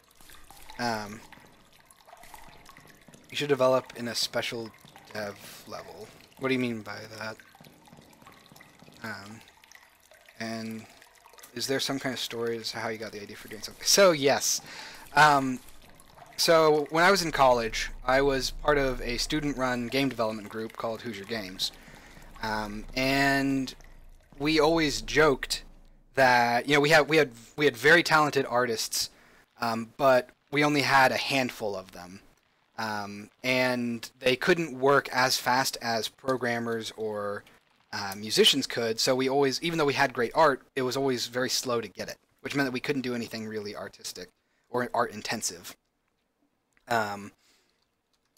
So what we joked about for years was we need to make a text-based adventure game because then we wouldn't need art. And from that, I started thinking about, you know, how can we make a text-based adventure fun? Because as much as the old text-based adventures are, you know, landmark games, they're not fun by today's standards, really, because they're a little slow-paced. You know, there's nothing really exciting that happens in them because it's all text. And I'm not saying that's a bad thing. It's just, you know, times have changed. So I came up with the idea of having a game where everything was represented by the text that was used for it, which also helps you solve the issue of like you don't know what to call an object when you're interacting with it. And the last thing to do was eventually I originally thought it was going to be a 2D game, but then I talked with some coworkers about the idea, and oh man, the Goat Vision sprite is messed up. And they eventually, through the course of a single lunch period, or a single lunch that we went to, we hashed out this idea of a 3D text game like this, and from that, I have just been working on it ever since. So it's been almost 3 years, and I've been the only person working on it the entire time. Well, outside of the first maybe 2 weeks of its development. But that's the story. Essentially, it started as a joke that since we don't have artists, we should make a game that requires very little art. And then it transitioned into a massive 3D project that basically is being done by one person. I'm learning a lot. I've learned a lot about how to model texture and use a bunch of different programs, and I'm a much better game developer for it. But it definitely takes me a long time to do anything, which is unfortunate. I need to make that story a little more concise because I feel like I ramble. What I mean is, when you stream, you should only show a special level, not the game. Oh, yeah. It wouldn't necessarily be a bad idea. The problem is that if I did that, I would kind of... I'm going to mute audio. So this has the key that I need to unlock with key open. The only issue with doing that is then I would have to basically have a system that isolates everything but still makes it functional outside of the level that it's being worked on in. If that makes sense. So basically I couldn't do anything like in terms of level puzzles on the stream. I would have to do systems design, which at this point actually almost all of the systems are completely done, which is because I spent the first year basically trying to get the parser and all of the movement mechanics and stuff working. So all of that actually works just fine now. So that's Sierra mode, which is... Oh, I need to change the ending here, too, whenever you beat it on Sierra mode. But I could try that. I definitely need to have some sort of debug level for when I'm doing individual item interactions. But on the whole, I don't know if it's possible for me to stream entirely separate from the main game's levels. So that's the first 2 levels of the game. And I still have 5 more, but I'm currently working on this demo for next week for a convention in Indianapolis called PopCon. Yeah, the risk, it's been intensive for these couple of, or probably the past couple of months that I've been streaming, but it's really been intensive on only these 2 levels, because a lot of the other stuff I do try to do off screen. So I basically sort of have this sort of central focus on the streams, and then I try to do the more tedious stuff off screen. So a lot of the puzzles don't accurately get shown unless I'm doing stuff like that, where I'm running through and testing it. Normally I don't do a full run through and show everything off. But I need to, since we're doing Sierra mode testing right now, I kind of needed to do that to make sure everything sort of worked still, which I'm surprised everything did. But yeah, you're right. And that is definitely something that I try to do. It's just, it's somewhat hard to do that all the time. Yeah, I do try to hide what I can. Well, not hide. I don't know what a better term would be. I try not to show off everything. I try to show off only the parts that I think would be cool to look at, or interesting for people to watch. Since it's obviously really, really boring, I think, to sit there and have me thinking about, like, well, would this puzzle be great? Or how about this approach? Or whatnot like that. It's usually just small tweaks that I try to show off. Or, in the case of the past couple of weeks, the combat system that I've been working on. So, let's go ahead and quit out. So, okay, so Sierra mode works. It currently doesn't have a lot to it that's different, and that's going to change because we need to make it more intensive.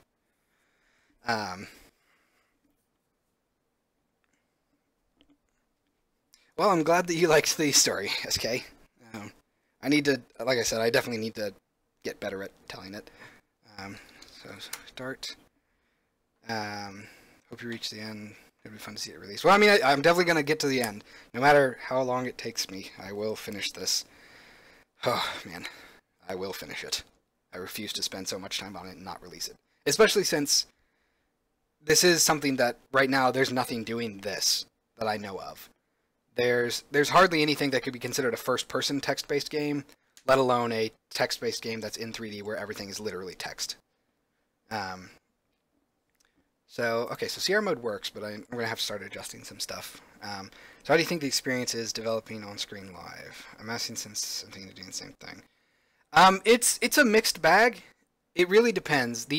One of the most awkward things to get used to is you need to talk a lot, which, hold on. Then you have stuff like that where you gotta get a drink.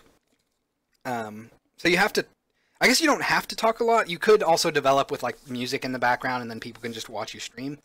But I feel like it's much more interesting for them to actually talk to you and ask you questions. So I try to keep talking and say like, you know, what I'm doing, the reason behind everything, and a bunch, basically whatever I can think of in terms of design decisions and artistic decisions and stuff like that.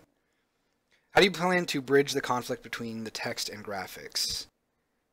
So yes, there is. If we actually play, you can interact with not absolutely everything, but almost anything in the game that looks like a separate object on its own can be interacted with. So if I were to go in here, let's type start, new game, Chris, yes, normal, right. We'll be blue this time, yes, and yes.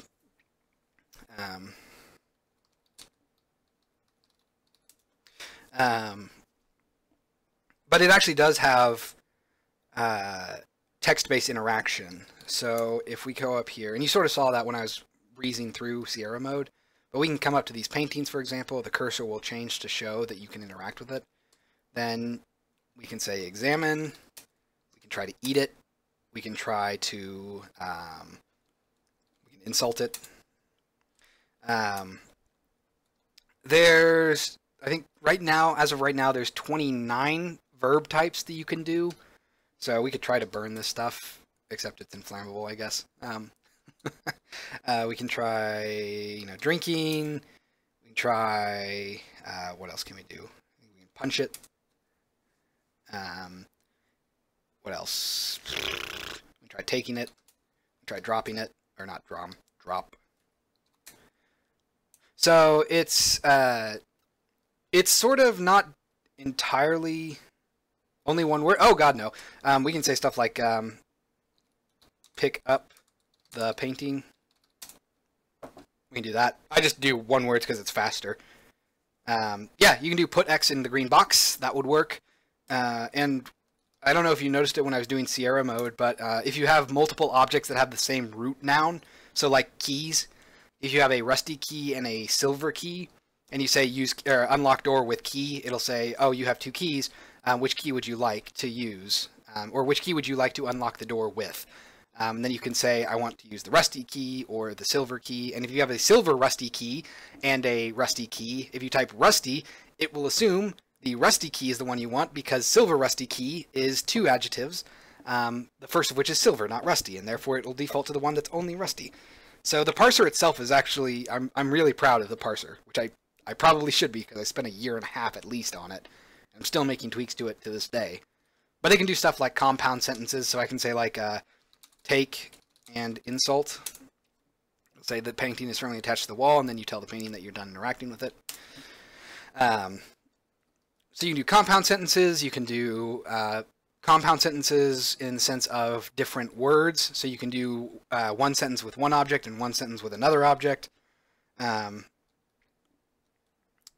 Actually, you know what? I don't think it works. I don't think I have it at all in there. Yeah. I probably should actually just make it a word that's ignored, because it's similar to like the. I can type the a lot and nothing happens, because the, I think a, and a couple of other keywords are basically ignored because in terms of linguistics, it's not really, they're not useful words. So when you say like pick up the apple, the is not necessary there. It's a useful thing for sort of formulating the sentence a little bit better syntactically, but in terms of actual use, it's useless. You don't need to say pick up the apple. You could say pick up apple, and it sounds a little bit barbaric, obviously, but that's the actual information that you need. You need to pick up apple, as opposed to the, which is nothing essentially. It's just there. So a lot of articles like that are ignored. I think I got then working. I don't remember if I put that in there. Let me try. Pick up, then examine. Nope. Okay, I think then is not happy. Oh, that's interesting.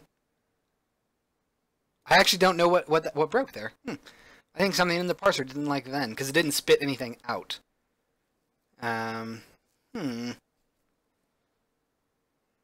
See, so that goes all the way through. I might have to try that again. I'm actually not sure what broke there. Feed player. I think you can actually try eat self, and it will. Oh man, that should work in Sierra mode. Oh, I should do that. So let me get through here. Yes, normal, right, green. Yes. And this sort of like questionnaire at the start of the game is something else that I'm trying to experiment with. So if I said that I was left-handed, whenever you hold items, it actually shows it on the left side of the screen as opposed to the right. And your favorite color actually determines the color that your character is. So if I were to, even though you can't see your player character right now, there's nothing in the game that shows it. But if I look at, oh, I need to replace the sprite on my character. I was worried about that. Okay, so the player character sprite is, let me fix that real quick. I just updated to 5.4 beta 21, and that broke some of my sprite renderers for some reason. So let me go here, and all I have to do is just change this out. So default sprite. There we go.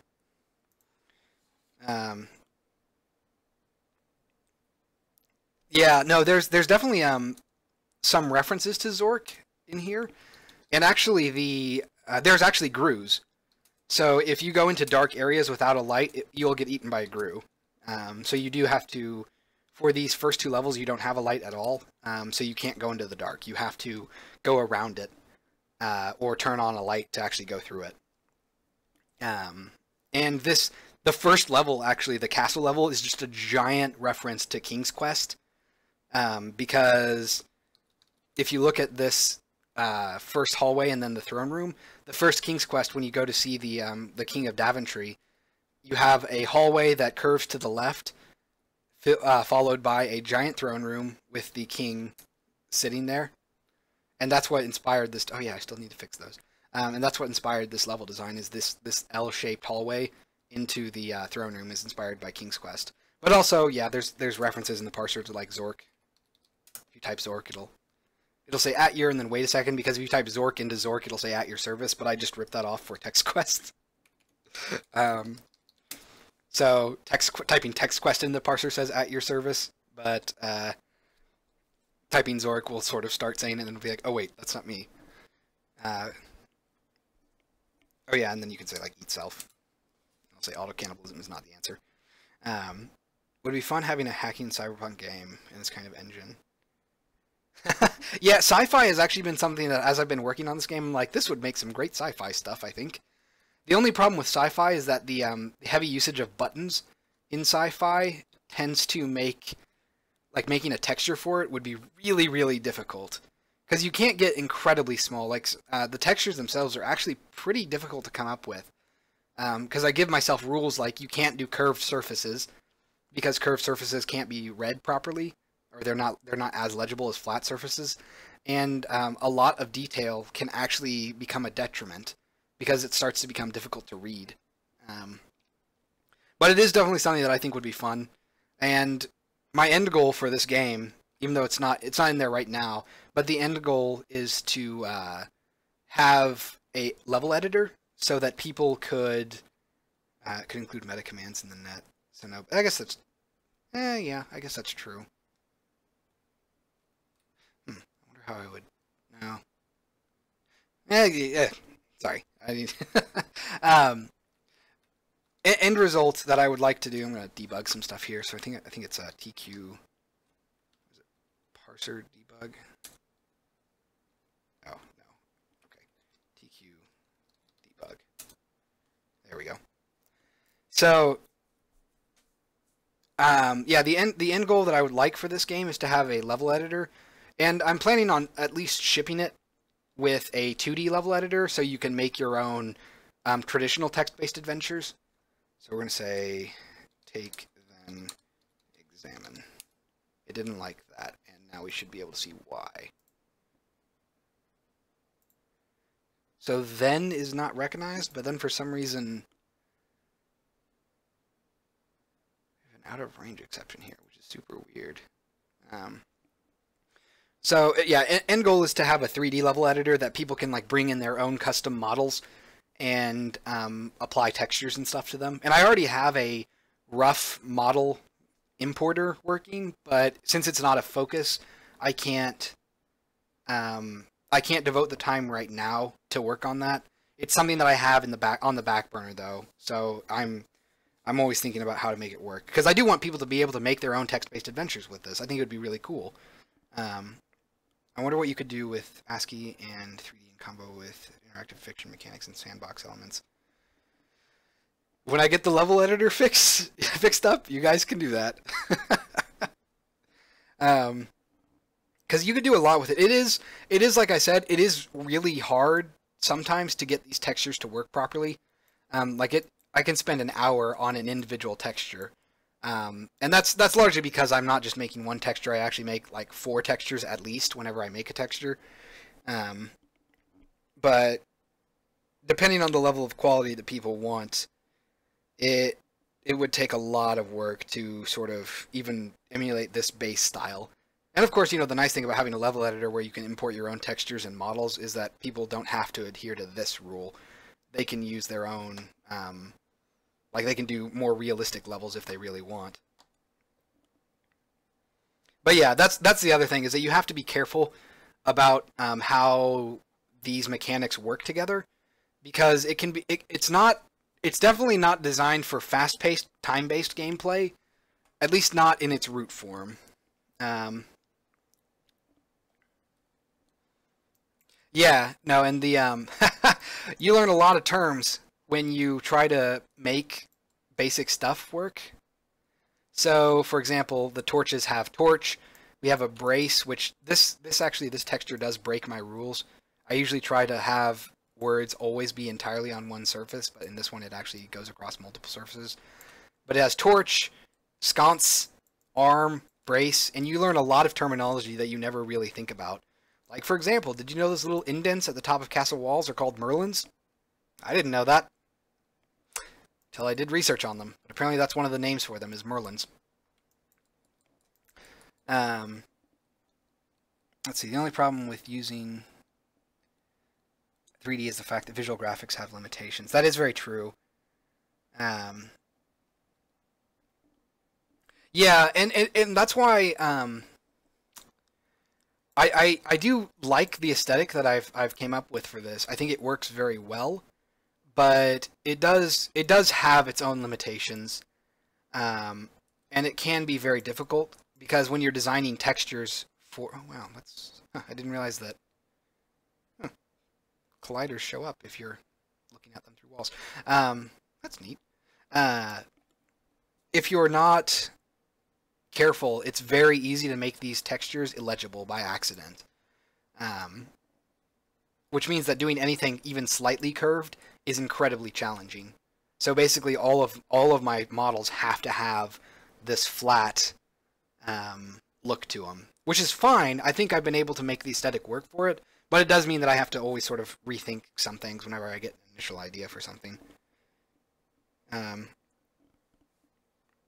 Infocom had a kind of slogan about the mind being a graphics engine, never needing upgrades.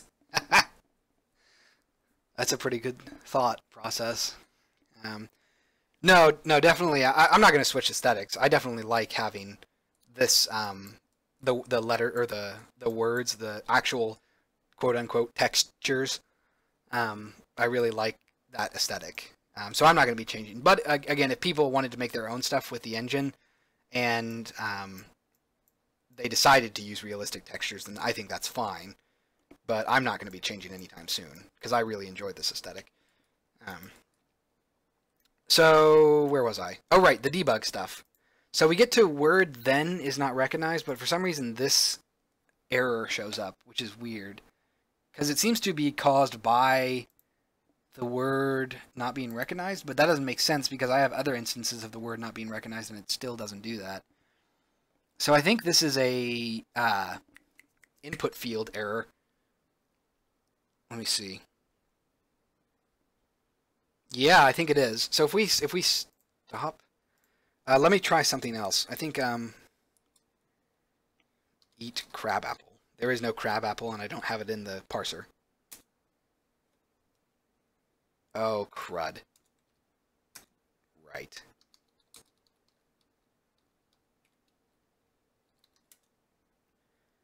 Weird. Okay. So it handles, like, the parser handles non-existent words properly, but for some reason then is getting messed up. Really? There's an FPS using ASCII? You mean like as its aesthetic? Or can you localize the command words? What do you mean? Like the take stuff? Or takai, take, and all of that? What do you mean by localize the command words? And in terms of localization, this game will be a nightmare to localize. I actually don't think it's possible. Because, you know, some games, like Bethesda's RPGs, they have to go through all of those lines of dialogue and all the character shouts and whatnot. It's like, and when I hear that, I'm like, oh, boo-hoo, because if I were to localize this game, I would not only have to change any lines of dialogue that I have, which I don't do voice acting for this, but still, I have to change the textures of literally everything, and I also have to change the parser, because the parser is very tied to English and English syntax, because I needed to do that to make assumptions. So if I wanted to have this game localized for, say, Japan, I would have to break down the parser into a Japanese syntax-based parser, which Japanese has a very different grammar and syntax sort of setup than English does. Like, for example, we tend to say grab apple, so we put the verb first, but Japanese puts the verb at the end. So it would be hard. I have to code these things like for localization if I was to do that, which means that I would have to actually know how to do all of these different languages, and I can only do English and somewhat Japanese. So I guess I could sort of do Latin-based languages and somewhat German too, but obviously I don't know any of them nearly as well as I do English. But that's the reason that I can't really localize this game, just because I think I could safely say that this is the worst game to localize in the history of games. I do not think that there could be a single worse game to localize than this game, because of how much would need to change, since literally everything would have to change. Everything except for the base meshes for the models. Everything else would have to change. So weird. I don't know why this error happens. I'm going to have to look into that. I'm going to make a note on that real quick. New text document. Say 611 notes. Many IF editors have the same issues. Yeah, language is a complicated thing. So let's see, we have quotes, take, then examine, throws, error, for input. I want to say inputs, input field, I think.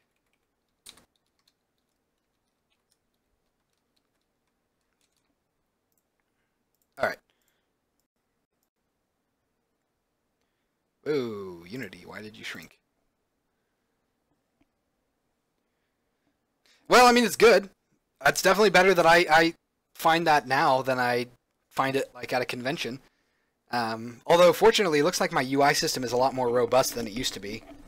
Because before, when I got a single null reference, it would basically break all of my menus and nothing would work ever. But I could simply toggle it there, which was nice. It still busted it, but it didn't bust it as bad.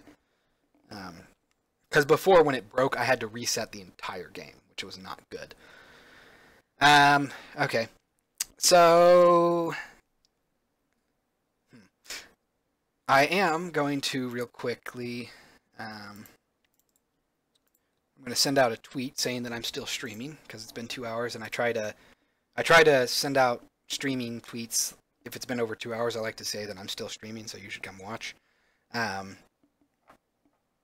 If you want game testing, let me know. Yeah, I'm getting close to a point where beta testing would be good, but well, see, it wouldn't even be beta testing because the problem is that I really only have the first 2 levels to distribute. I do have 5 levels that are complete after that, but only on normal mode, not on Sierra mode. And then I have 5 more levels that I still need to design and build out myself entirely. So it's hard to say when exactly would be a good time to beta test. Because right now it would probably be a good time to get feedback in terms of mechanics, but not in terms of, say, all of the entire game. But in terms of the core mechanics and the first 2 levels puzzle designs, it'd probably be good.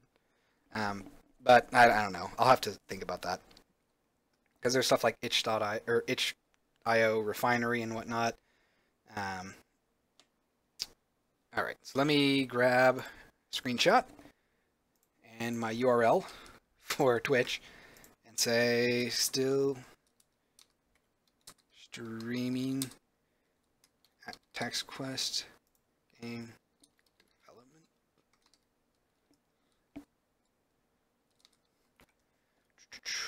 And then come watch. Let me drag this over here so that we can tweet out an image.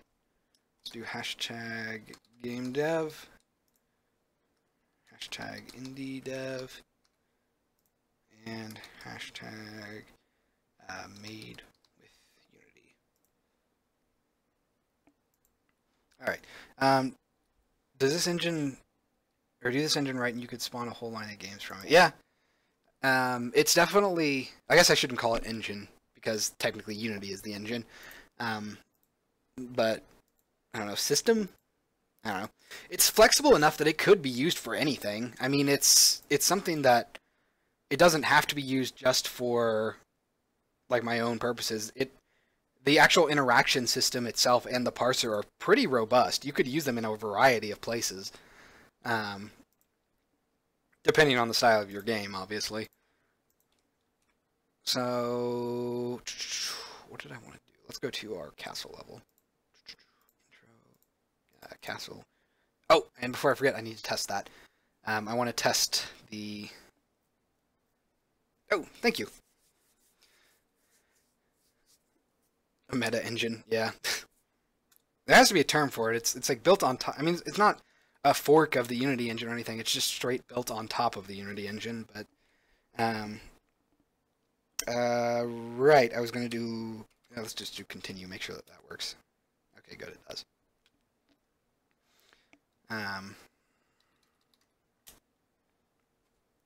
Yeah. Oh, right. I need to fix that.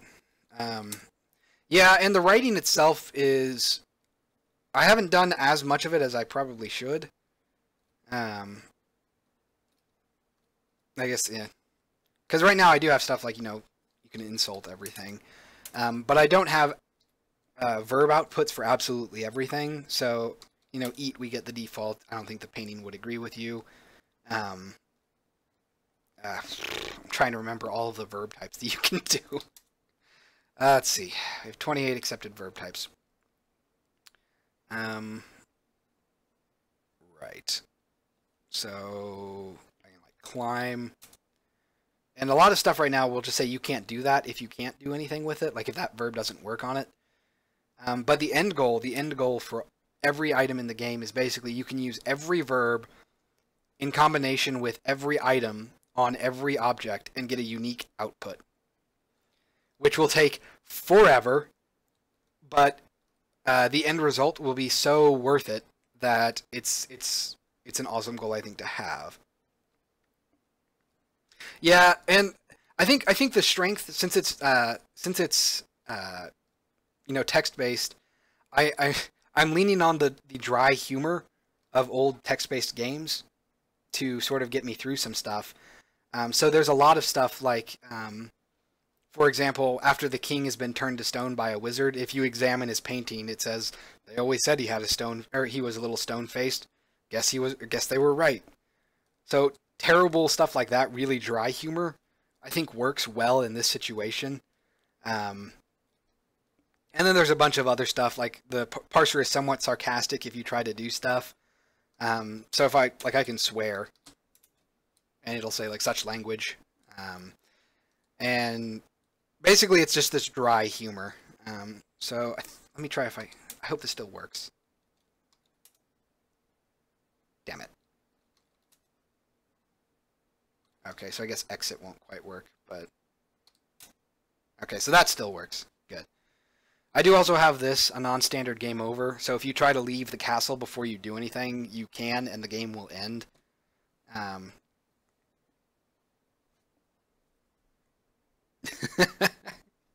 Yeah, I basically tried to make it as not serious as possible. It is silly. I don't know if I could use the word silly correctly. I'd say silly in the term of like Monty Python silly, where it's nonsensical sometimes. Okay, so that's all working. Wow, that makes me feel so happy. So a lot of the systems that I haven't touched in forever still work just fine.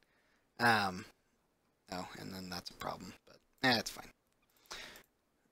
So let's go to our castle level. And I'm trying to remember some of the other stuff that I have in there that's kind of joking like that. I know that there's a stuffed bear that you can kick in one of the later levels, and this was like the first joke item that I put in the game. But basically, it's a stuffed bear, and you can hit it, and when you hit it, it'll say like the bear growls at you, and if you hit it again, it'll warn you like you probably shouldn't hit it again. It's growling, and if you hit the bear a third time, it'll actually eat you and kill you. But jokes like that, those I don't have there are rules to interactions like that. I can't kill the player outright, at least not in normal mode. In Sierra mode, I might, just because Sierra mode is meant to be dickish. Oh yeah, and let's see the materials. So I'm gonna go ahead. I'm gonna grab my materials again. Okay. I wonder why these aren't getting. I'm guessing it's just got to be a light. I think it's a global illumination thing. I think I'm just gonna have to rebake these light maps to get them to behave properly, because they seem to not quite be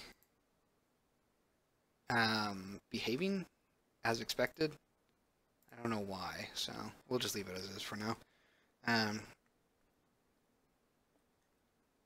If you hit me anymore, the market will go into bull? I don't think I've heard that term before. But yeah, puns are also a big thing too. Actually, every insult I try to make a pun. So the best example I have right now is you can insult a bed and it'll say you tell the bed you don't give a sheet. Yeah, no, Douglas Adams is probably a huge inspiration on the dry humor that I have. That's why a lot of the outputs. Yeah, see, it's like temporarily correct, and then it decides it's not. But yeah, no, Douglas Adams probably has a pretty big influence on the style of this writing, because it's fairly. I don't know what to call his style of writing. Absurdist. Except I'm pretty sure that there's technically like an academic definition for absurdist writing. Yeah, really. I didn't know that. Oh, you learn something new every day. Anyway, I need to focus and actually do stuff. So I'm thinking of changing the puzzles up a little bit. Like I said, I need to have a. I need to change how the chest puzzle works in Sierra mode. Because in Sierra mode right now, I have 3 keys. I have a wax key on the table, a gold key hidden in the painting, and a iron key in the chest. Ironic realist. So I have 3 keys, which in my opinion, having just like puzzles break down into you need some version of X to put into slot B, which that was really weird. Some version of item A to put into slot B. I don't want my puzzles to be that, which is why I've worked really hard to try and avoid that. But for some reason, I just sort of I ended up with that effect where I have 3 keys in the same area, and I don't want to do that. So instead, what I'm going to do is I'm going to have a wax key on the table, a gold key in the painting. That's not changing.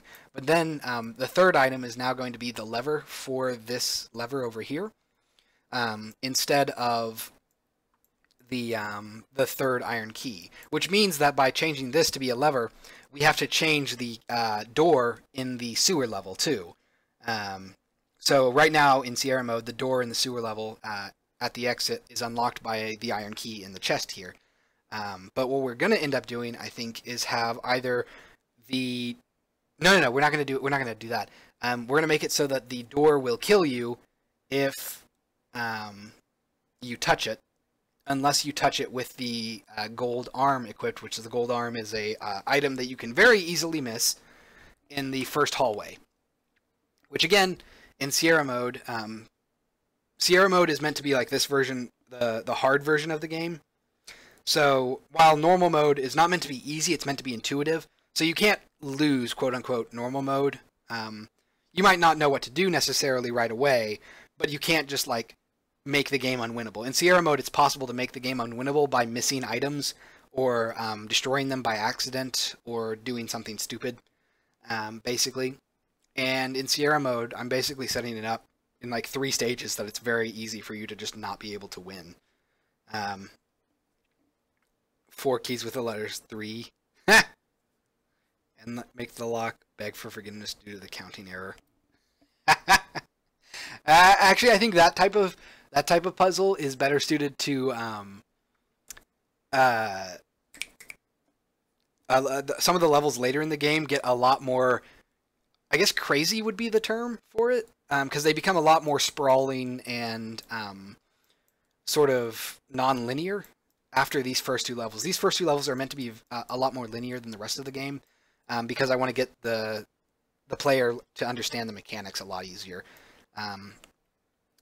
And the latter levels of the game have stuff like a Roman city on top of a magma river, a Shinto temple on a underground lake, and a giant labyrinth that is right now it's purely underground, but I think what I'm going to do later, because I got to revisit that level anyway, is make it basically be above ground, and then when you get an item, it'll just all go underground, and you have to navigate your way outside.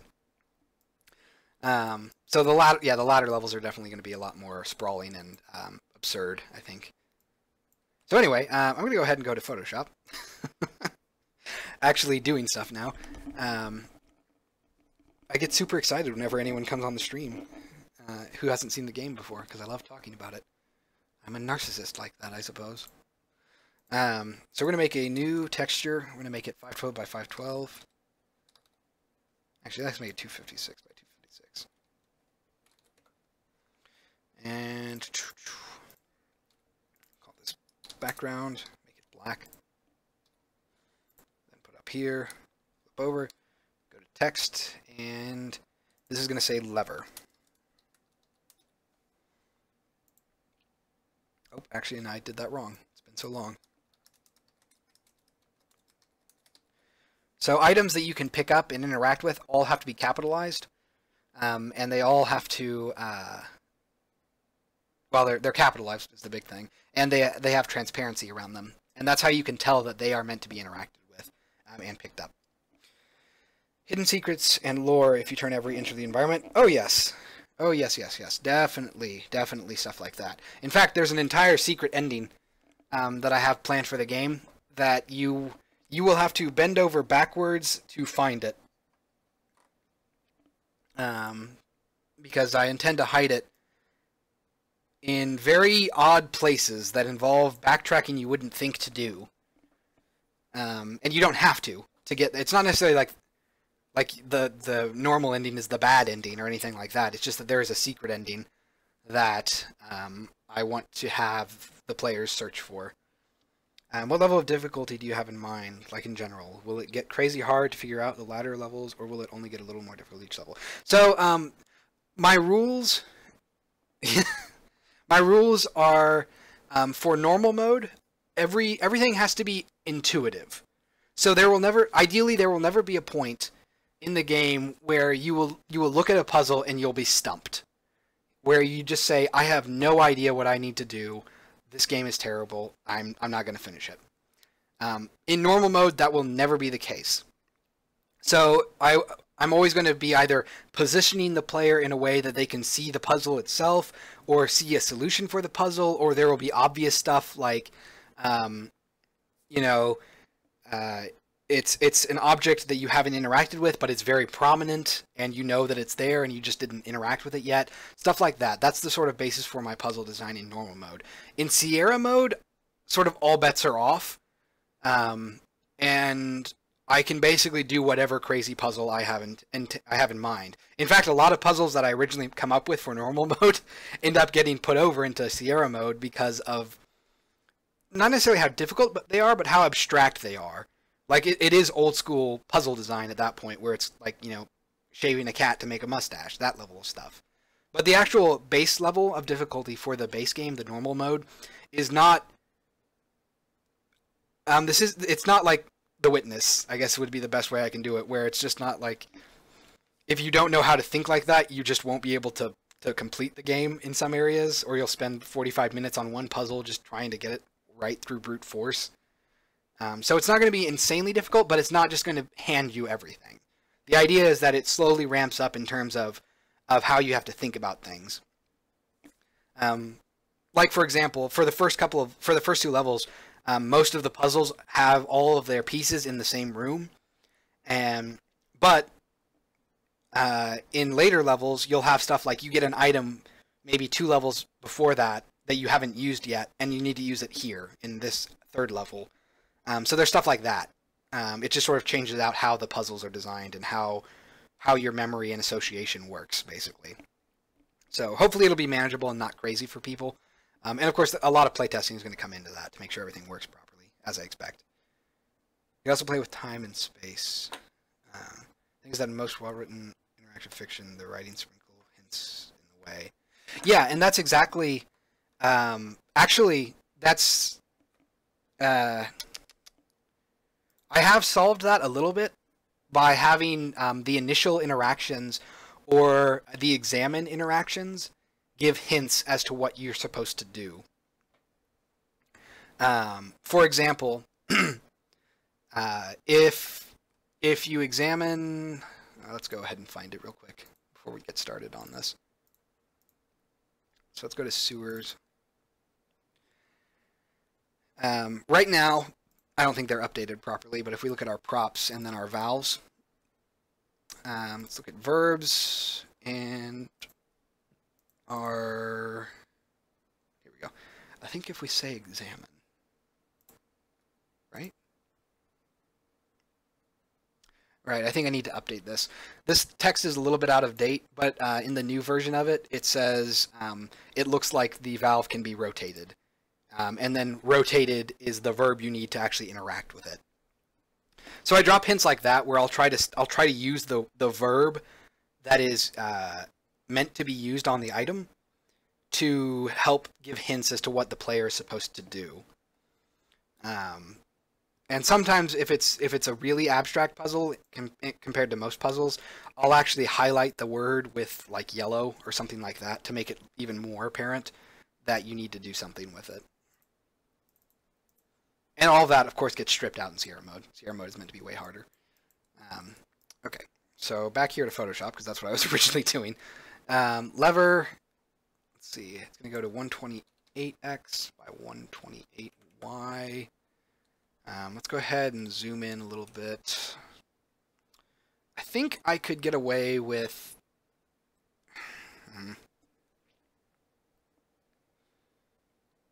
I mean, it's not that bad. I think I can get away with having a little less spacing. Yeah, that works a little bit better. Let's make it an even 40. There we go. Okay. Can you use a short form such as X? Not right now. There's no reason I couldn't, really.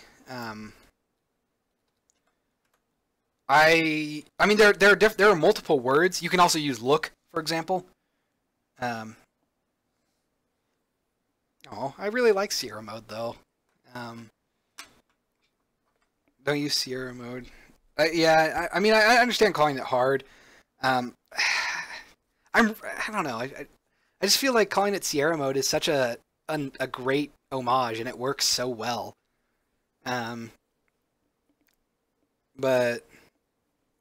anyway, yeah, you can use multiple words for the same effect. So you can say if you want to examine something, but you don't want to type examine, you can say look, or no, touch is a separate thing, I think. No, touch actually might also work for examine.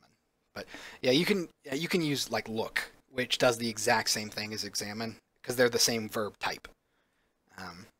Okay, so let's save this. Let's go to TextQuest, art, textures, items, and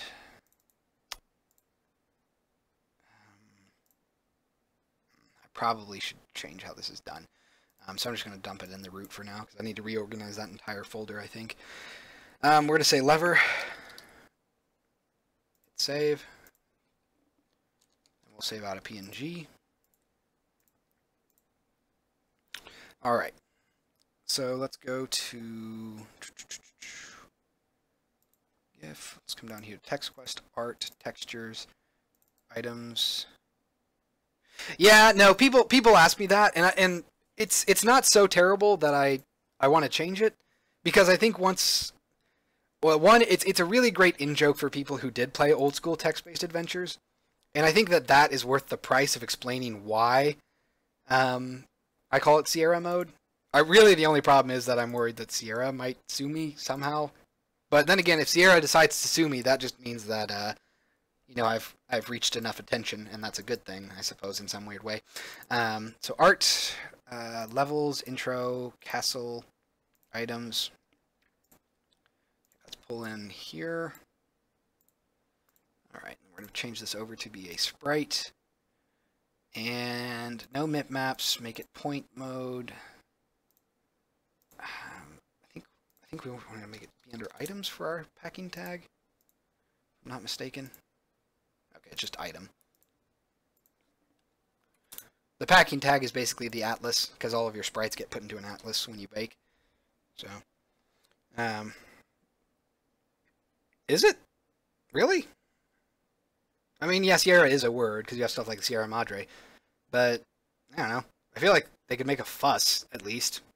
I mean, it's not like I would change it unless they had some reason that made sense.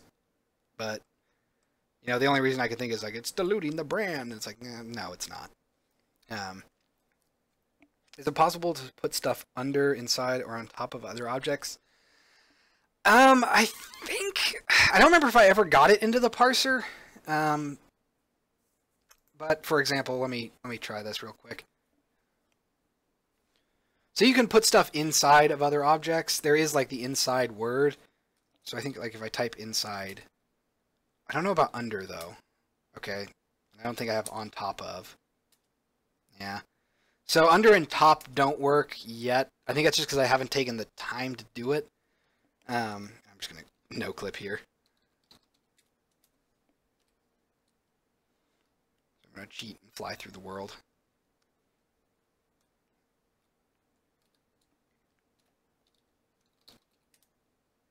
No, I spelled that wrong. So, for example, here on the chest, if I open, I can take the dagger. Oh, take dagger. You'll see that I have it. And then I can, like, place dagger in, I think I can say inside. Yeah. It says dropped, which isn't great. But, oh, no, I just straight up dropped the dagger. Dang it. I thought I had, like, put dagger in chest. Yeah, there we go. Yeah. So I still need to clean up the chest interactions a lot. It's kinda messy right now. Hey Garrett, welcome to the stream. You could also play with graphical perspective, but in language. So if you try to go under a bed, it would actually be possible if the bed was far away. Try to go under a bed, it would actually be possible if the bed was far away. I don't know what you mean by that. So like if it looked like it was something you could go under, then you could go under it. Is that what you mean? But yeah, there's still some roughness. Oh, yeah. Take dagger. I thought I fixed that, but I guess I didn't. And I think you can say like drop dagger in chest. I might have to say like in chest, otherwise it's always just gonna drop it. So I can say take dagger, draw, or I think I can say like place dagger in chest. Yeah, so you have to specify in chest in order for it to work. Because if you just say like place dagger in, I think the way the parser is set up, it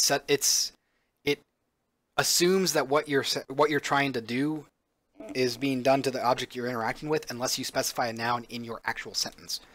So, I do need to clean that up a little bit. Things get smaller far away, so if the bed is away, you are small in the perspective of the bed, so therefore you. Oh, okay. So like forced perspective stuff. I think that would be a little too crazy, at least for. I might be able to do something with that for like one of the levels, because one of the levels is meant to be this like weird time and spacey level where things get sort of odd and non-Euclidean. I might be able to do it there, but in the general sense of things, I think it would be a little too awkward for people to get used to. All right, so we have our new art. We have our new lever item. Let's go ahead and drag it in. And let's go ahead and make a empty object. Drag our lever in there. Let's rename this to model.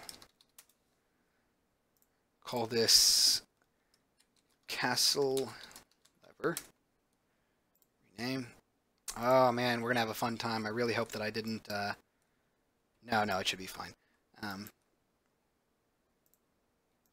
hoping that I didn't set up item combinations to not work with non-item based things. If you play on the difference of graphics and language, you could do all sorts of wacky stuff, which would also be quite funny. Yeah, and I'm still experimenting with trying to implement stuff sort of. I don't know how to describe it, but basically implement words in a realistic sense. Oh yeah, I need to change this too. Let's change our sprite editor. Bottom. And let's do custom. So that the pivot is actually 0.1. Apply. So for example, in combat is the first place that I've started experimenting with it really heavily. The characters behave a lot more like they're 2D. So they have stuff like they'll smack into walls and be perfectly flat. They'll fall over flat. They can slide through thin bars. Stuff like that. All right. Well, thank you for stopping by, SK. Always happy to have new people on the stream. Stretching. Okay. So we're going to change our color on this a little bit too. Let's make it a darker brown, kind of like a woody, like that. It's not too bad. It's basically going to be the lever for that, which means that we're going to end up replacing that lever. Okay, we're going to change the sprite a little bit too. It's going to be 200 pixels per unit, I believe. Should make it smaller. Yeah. Okay, so we're going to slide this over, slide it over here. Make sure that it fits into the lever a little bit better. It's not perfect. It's probably going to be something like this. Oh wow, that actually... Ha! Oh, dang it, no, it's almost right. Okay, so close. So that's probably going to be like 175. Actually, probably closer to 150.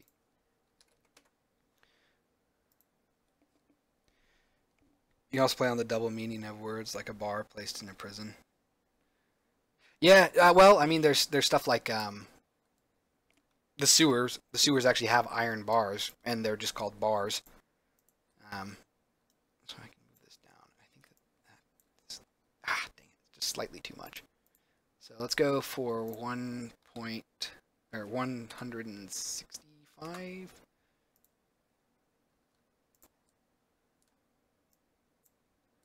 There we go.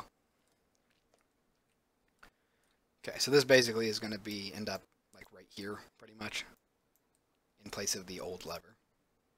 Which is so old, it's one of the first models that I've made, and you can tell because, one, it's using a texture, not a substance, and two, I never corrected the UVs here.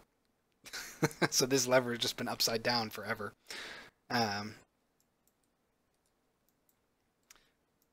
Okay, so we're going to leave that there. I just wanted to match it up size-wise. The next thing we're going to have to do is come over here. Let's add some modules. We're going to have a sprite module. Sprite module. We'll also have a collider, so a box collider, and a collider module. Okay. Next thing is this needs to be in the interactive layer. Yes, change children. Let's move our box collider up because I like having Unity scripts above all of my own. Really? I didn't realize that. Huh. Oh, yeah, we need to change our box collider a little bit too. So let's make it a 0.1 Z. We're also going to make it a trigger so that it doesn't push the player out. We're going to make its size, I'm guessing more like 0.5, probably 0.43. And its Y height is looking like 1.5. Nope. 3.25. There we go. It's a little bit better. Z still feels really big. 0.01 almost is what I want. Yeah, that's better.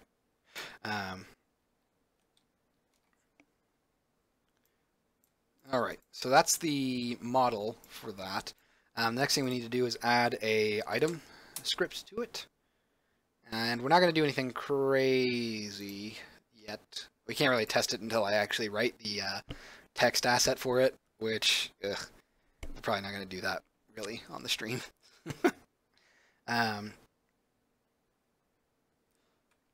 Let's see. It is going to be item ID. I don't think I've added this yet. No, so I'm going to have to add that too. Item type is going to be default. Combat effect is none.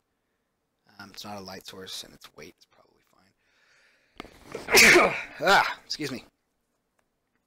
Yeah, I've the sound stuff is things I'm working on sound right now.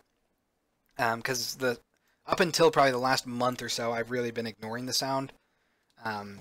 Because audio is usually one of the last things that you do, actually. So I've been doing placeholder sound effects for the most part. And of course there's always footsteps. But I think the sewer probably has the best sound design so far out of all of the levels I've done. Because it has like the running water and the drips and whatnot. Thirsty. And the castle is actually kind of quiet except for the torches and your own footsteps, which I'm not super happy about. But you know, it's hard to prioritize audio because it's so, I don't know what the term is. It's not that it's not important, because it is. It's just that it's not as immediately apparent as the visuals and the actual puzzle design. And really, as long as your audio isn't bad, people won't care. People only really care when the audio is bad. Anyway, so this is all set up. So it's technically finished about as far as I can get without adding the actual text for it. So what I need to do is, I'm kind of going to cheat here. No, that won't work. I gotta think. want to do this. Let's go to prefabs, interactions, levels, intro, castle, items. So we're going to drag this over here. So at least it's a prefab now. We'll zero out its position. So that's partially done, but not entirely. We could make a Kickstarter. I'd go for Heartbeat. Yeah, I'm trying to hold off as long as I can, honestly, on stuff like crowdfunding. Because if I did that, I mean, I have a job right now, and that pays me, and I like where I work. But if I did any sort of, it's a double-edged sword, because, you know, having a job is, it gives you money, but then it takes your time. And if I did a Kickstarter, assuming it got funded, that means that I would have to quit my job. And you could make the argument, well, no, you don't have to, but I think the expectation for stuff like Kickstarter is that once you have funding, this should become your job. Like, you should do this all day, or at least, you know, 8 hours a day or more, whatever. So it would kind of, I don't want to just, like I said, I don't want to leave my job necessarily, because I like where I work and I like the people I work with. But it does. I have grumbled before, like, I do wish I could work on this more full time, and it definitely is a bit of a psychological thing, because I'm gonna go ahead and go to my interactive object stuff, because I do see other indie game developers working on their games full time, and their games are just light years ahead of my own. Even if they're working on it like part time, because I'm technically only working on this. I guess you could technically make the argument I'm working on this part time, but I'm working on it part time in the sense that I work on it on weekends and after 5 p.m. at the earliest on weekdays. So I can't. I basically, this is my free time. This is my life outside of work. But a lot of other developers either work on their game full time, which means that they have, you know, more time to do other stuff like marketing or talking to the press. Or they work on it part-time, which means that they're still making some money while taking, you know, maybe only half of the day to work on their game, which means that their life is, again, more open for stuff like marketing, talking with people, trying to go to shows and whatnot. And it's a lot. You go from one boss to 100. Yeah, that's a good point. That's a good way to look at it. You go from one boss to hundreds of bosses, because you want to hold yourself accountable.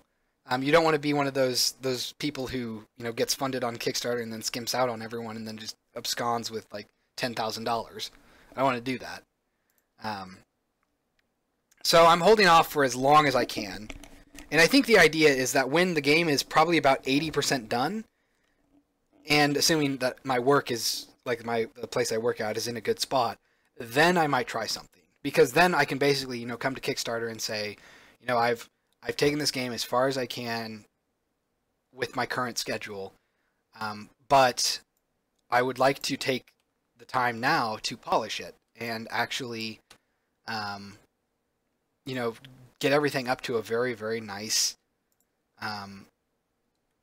set, or get it as nice as I can. And I can't do that while I'm working, because I just don't have the time. Let's get rid of this stuff. Okay. So that was completely unrelated to what I came in here to do. But let's go to item. Or actually, no, let's go to interactive object. Because I might have done something stupid where only items can be combined, and if that's the case, I'm going to have to treat the lever as a container. Which I think I have set up, actually. I think if I have containers, I have containers that can take only specific object. Really? As I say, I should have something called container. Hold on, where is it? Container. You're probably right. Today we have more indie games, most of them because they're becoming invisible in the masses or releases and pre-releases, so you're probably, yeah. Yeah, that's the other thing, is that it's, I mean, how many games is it? There was a number posted. How many games come out on Steam a day? It's tens of games minimum, if not hundreds now. And of course, you know, I feel even worse for people who do stuff on, say, iOS, because it's literally like thousands of games a day. Maybe hundreds of games a day, minimum, every day, every single day. So you're competing with all of that. You're competing with the other indie games that are coming out, which at this point it's been long enough in the indie games, I guess, renaissance, that we're seeing. I've come to believe in the term double A games that have they're technically indie in the sense they're not from major publishers, but they're being worked on by people with so much experience and so much funding that it might as well be the AAA of indie games. And you have to compete with all of that. You're not, this isn't an isolated little bubble anymore. You can't just make Braid. You can't just make Limbo. As nice as those games are, they're really basic compared to what you have today coming out. You just can't do that anymore. You have a certain, I think people have come to expect a certain level of production value and polish in even their indie games, to the point where it's incredibly difficult to actually make something that people will want to play and remember. We have bright stars like, say, Prison Architect, which do everything correct and still end up with a fantastic game.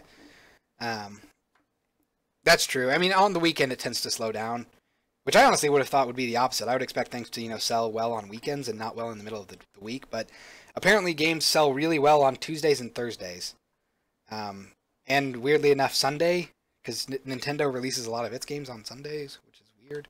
But most games I think try to come out on Thursdays or Fridays.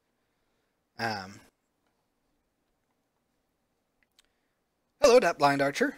You could ask to work at a big company, for example, Blizzard. Yeah, I mean that would. I mean, if I did that, I don't think I would have time to work on Text Quest.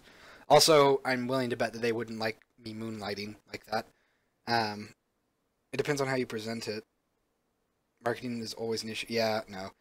Yeah, marketing at this point, I don't have great options for marketing because I have zero budget. I have a $0 budget on this. Everything I'm doing is coming out of pocket, and I'm trying to make things stretch as far as I can, but yeah, I can't hire a firm to do marketing. I can't do ads, obviously. So the best I can hope for is that I can make the proper contacts to get people interested in the game, but that's not a guarantee. I don't have a guaranteed fallback in terms of advertising. People can still make great indie games and do well, but with all the noise, the pretty good games are the ones suffering. Yeah, well, and that's the thing. Like, in a weird way, and this is something that I've sort of believed in, and it came from a quote by Mike Lazo, who runs Adult Swim. He's extreme reactions in terms of either they really love it or they really hate it are more interesting than things that are just okay. Because you can make a perfectly solid game, one that's, it's adequate in every way, it's perfectly fine, there's nothing wrong with it, but that's not enough. Something has to be either amazing or terrible these days. That's kind of the weird way of how things work. Which is why you get stuff like, people really played up, say, like Hatred, for example. Hatred came out with a strong marketing campaign of it was a terrible, or it was a game that was, very violent. But then the game itself is kind of forgotten already because it's mediocre. It's not great, it's not bad, but it doesn't do anything special. The marketing was really the only thing around it. So it's hard to make a game that with real staying power, basically, is kind of what it comes down to. Let's see, then you have Dwarf Fortress, which totally breaks every rule. Yeah, and then you have the rule breakers, which is kind of hard to... And of course you have stuff like Minecraft, which just comes out of left field, and then everyone tries to emulate it, but no one can, because once you have a Minecraft, you can't have another Minecraft. So it's hard to say. Since a lot of those indie games are very bad, if you have a good game and some good connections on YouTube, Twitch, you can throw yourself up high. But that's the thing, is that you have to have those connections. And that's what makes it so hard to do anything, is that it's not just about making a good game anymore. It's about making a good game and having connections to make sure that everyone can see it. It's not, because again, it's not a small world we live in anymore. You can't just make a game and then people will come and play it. You have to make a game and then scream in people's ears to say, go play it. Minecraft was sad though. Actually, I think it's because of the mods. Everyone can have their own Minecraft. Well, I mean by one Minecraft, I mean like no one else can duplicate what Minecraft did, because Minecraft has done what Minecraft did. terrible sentence. But essentially, it's stuff like that. You can't just duplicate success like that. I watched a YouTube video about the best sandbox games from AAA studios. During the whole video, I could not stop thinking about how Dwarf Fortress had 1,000 times more gameplay and 1,000 times less graphics. Yeah, well, that's the trap. That's the trap that AAA companies have fallen into, and honestly, I don't think it's a bad thing, because basically how I've looked at the industry for a long time has been AAA developers are the ones that have to push the technical boundaries of game development, so they're the ones who, so, you know, even though it's, we like to harp on the AAA companies for focusing on graphics, in some weird way, that's all they can do, because they can't move fast enough to, and they're not flexible enough financially to actually make really weird stuff. Because, you know, they are companies and they are corporations and they have short-minded, short-term-minded people running them, which is not, I'm not saying that it's like a dig, that's just how business is done in the West. And because of that, they tend to push more technological boundaries than, say, indie games, which are less about pushing technical boundaries, say, like in terms of graphics, but more artistic boundaries in terms of storytelling, narrative, art, design, or whatever, really. But Notch copied code from another game to create Minecraft, and he left with 12 million. He actually feels bad for having that money. Didn't he have... Really? Was it only 12 million? I thought he got way more. And did he copy code? I know he, like, took the concept from... What was it? Infiniminer? I know he didn't come up with, like, the gameplay concept itself. But I assumed he scripted it himself. Then again, I could be wrong on that. So let's see. Container... Blah, blah, blah. Interactive object. This is what I want. So interactive object is the base class. Wow, I just went on a tangent there for like 20 minutes. I'm terrible at streaming my own game. We also have a very, very chatty chat, which makes me excited. If Dwarf Fortress ever fixes their UI, get a voxel front end, then it could become the biggest game in history. Yeah, I don't know. I think Dwarf Fortress does what it does because it's so stylized and weird like that. Like, I don't know if you can actually change much and get it to work properly. I don't know. Dwarf Fortress is kind of a weird game. Anyway, back on topic. Interactive object is the base class for basically everything that you can interact with, obviously. And it handles most cases. Basically, items and containers and whatnot, they all extend from this class, or they derive from this class, but they really have a lot less code in them comparatively. Container is probably one of the beefier ones. Clocking in at, what, 450, that's not terrible. It's a little bit longer. I think interactive object is... Really? It's only 500. Huh. Thought I had way more in here. But... Oh, it's because I haven't finished up the JSON stuff yet, that's why. He was inspired from a lot of sources, unless it's the actual proof of copying code. It's best rumors. Dwarf Fortress devs lives on pure donations, and that's quite amazing. Yeah, well... Yeah, that's the other thing about making an indie game that is like long term, is that it's hard to make money, honestly. And again, Minecraft is the exception. Yeah, and that blind archer, I feel you. I hate my artist. He's lazy and slow, and he makes terrible, terrible models and textures. And I can say that. I can say that as much as I want, and it's not mean. At worst, it is self-depreciating. Is that the word? Self-deprecating? Which is one of the positives of being on a one-person team, is I can make insults at the team, and they all just apply to me.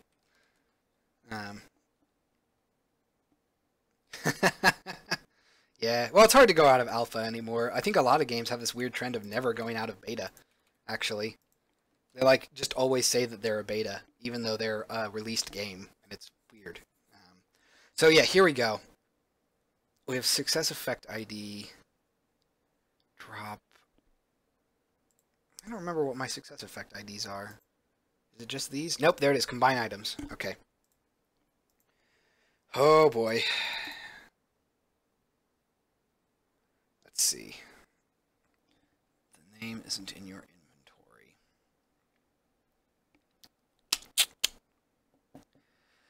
Oh, I might have to make a weird container, like a script that derives from container, to actually work properly.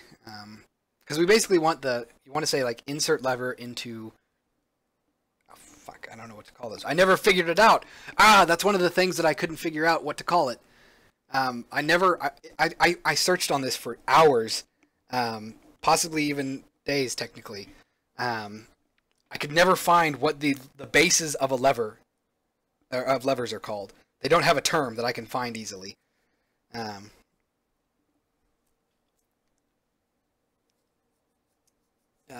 my boss is a jerk. Yeah. Well, I can't say that because I do have an actual job, and my boss isn't a jerk.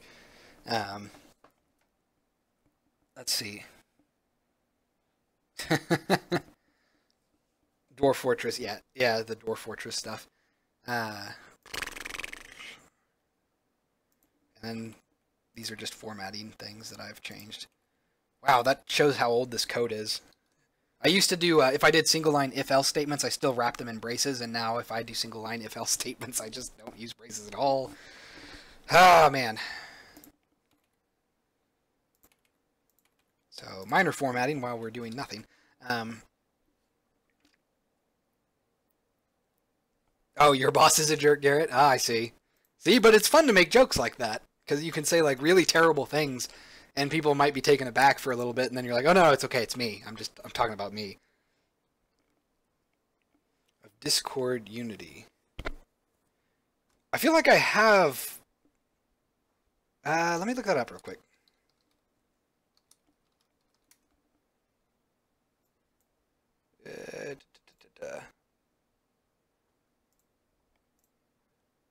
Maybe.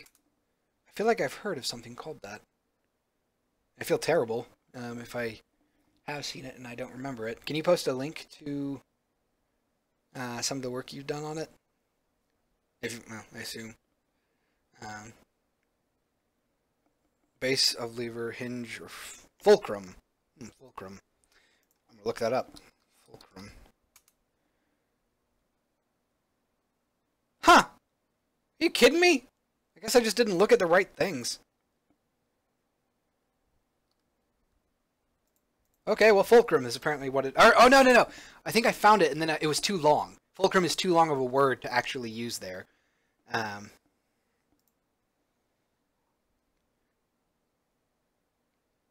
yeah, yeah, yeah. I haven't used this, but I've seen a couple of people talking about this on Twitter. Huh.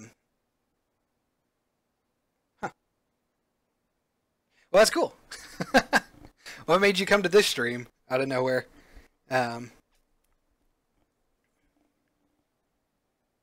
Discord. I don't think I've used this before.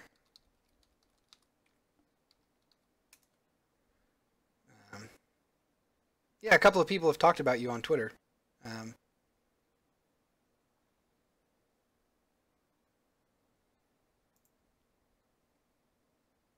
Yeah, I don't think I've used this before.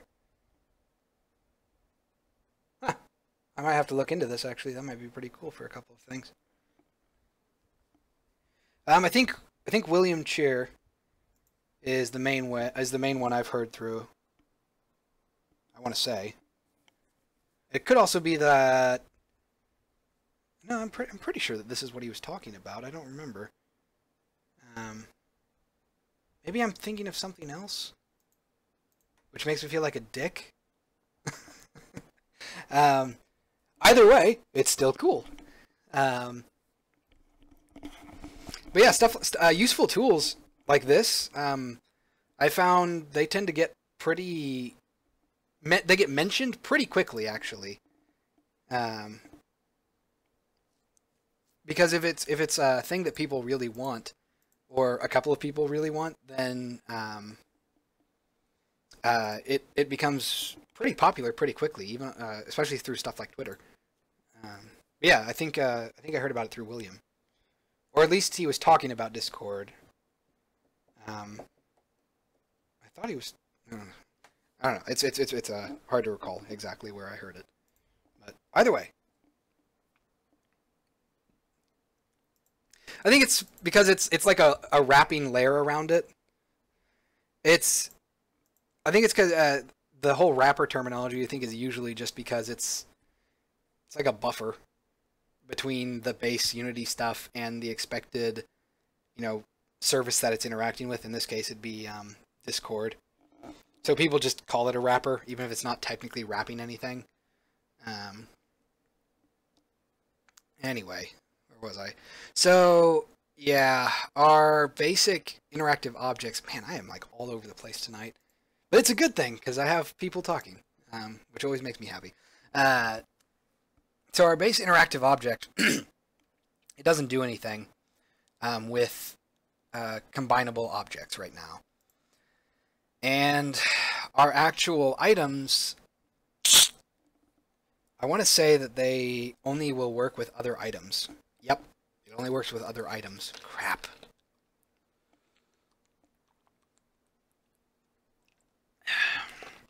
Which means that I need to either completely overhaul the interactive object or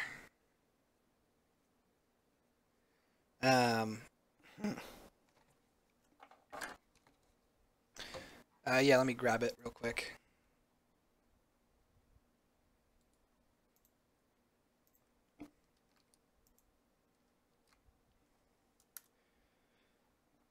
Hope William doesn't mind me giving his Twitter out on the stream. I know he's talking about getting a Discord, or integrating Discord into his Unity project, but I don't know if he was talking about your tool specifically or if he was talking about another one that was doing it. Anyway, so right here, what the item check does for combining items, it makes sure that the item is in your inventory, and then it looks for the other item in the inventory that matches the verb or the noun that you specified you want to try and combine with. So yeah, and this is the thing, is it says if it's not an item, then it's just going to say you can't combine these two objects, which is not great. I guess I could see, I would have to do something like a combinable object or something like that, which is super weird. Ugh. God. How would I want to do this?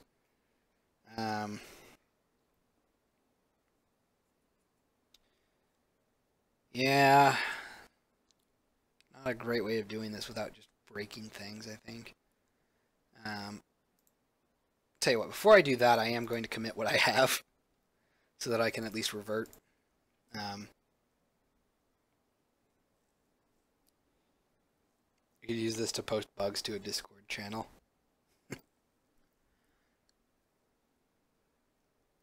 Compile. Sam. Takes forever. Hopefully I just upgraded to beta 21 for Unity 5.4. Hopefully they fixed. There was a weird error where occasionally when you were compiling, if you forced a recompile, it would never, or if you compiled then made a quick edit in your script while it was compiling, it might not actually end compiling for some reason, which was weird. So it would actually be done, but it wouldn't let you progress because it didn't think you were done. So hopefully they fixed that. I completely forgot. Oh yeah, I was going to commit my stuff. Yes, I know. So let's go ahead and we're going to say, what did we do? We have, right, added player, combat skirmish player win cutscene to sewer combat. What else have we done? Started work on Sierra mode lever puzzle.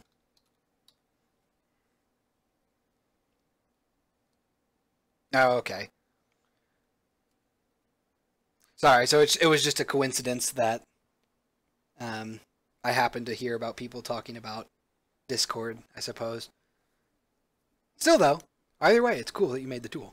I think that's basically a good summation of what I've done. Yeah, pretty much. Let's publish that. Oh, crap. No! Dang it. I should have said upgraded to 5.4 beta 21. Dang it. Oh well. Um, you can't change that stuff easily, which sucks. I don't think I can like change what it says, which is unfortunately. I'm hoping that they get a little bit more work done on the collaborate tool because it's I mean it's cool right now, but you can't do stuff like branching. You can't edit comments after you've committed. So if you forgot to add something, then you're just screwed. Um, yeah, that sucks. Dang it. Oh well. But it is still cool. It is nice, and it is nice that it's free. Um, make a VR Discord client. I've never really used Discord before. There's a lot of cool tools that I haven't used before. I probably should. Alright, so I think we're going to end up like smashing our interactive object apart. Yeah.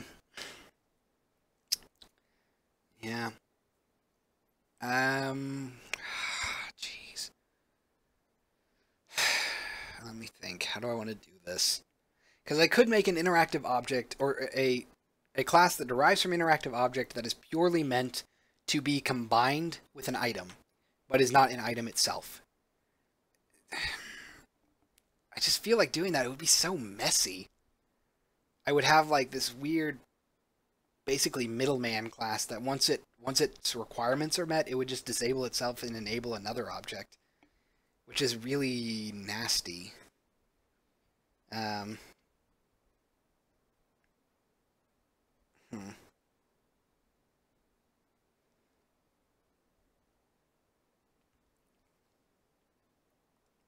It's really not as bad in terms of programming. Alien, it's not it's not as bad as people make it out to be. It's more like a logic puzzle. You just need to think things through. So you don't want to say like I want to get here. You want to say like okay, my end result is I want the player to get over here. Now how do I do that? I want to move the player. Okay, so that's a little bit smaller and easier to understand. How do I handle the movement? Well, I need to go from X to Y. Okay, so how do I get from X to Y? How do I get that value to work? I need to move a value from this value to another value. And you just sort of like break things down into smaller and smaller puzzles until you get the whole thing working. So you do positional audio for the voice.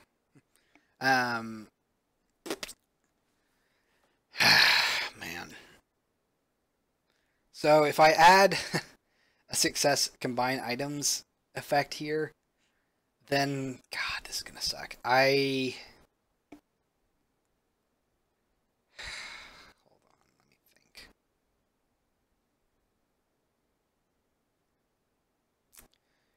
Wait. No, I can't do it like that. I have to make it more specific.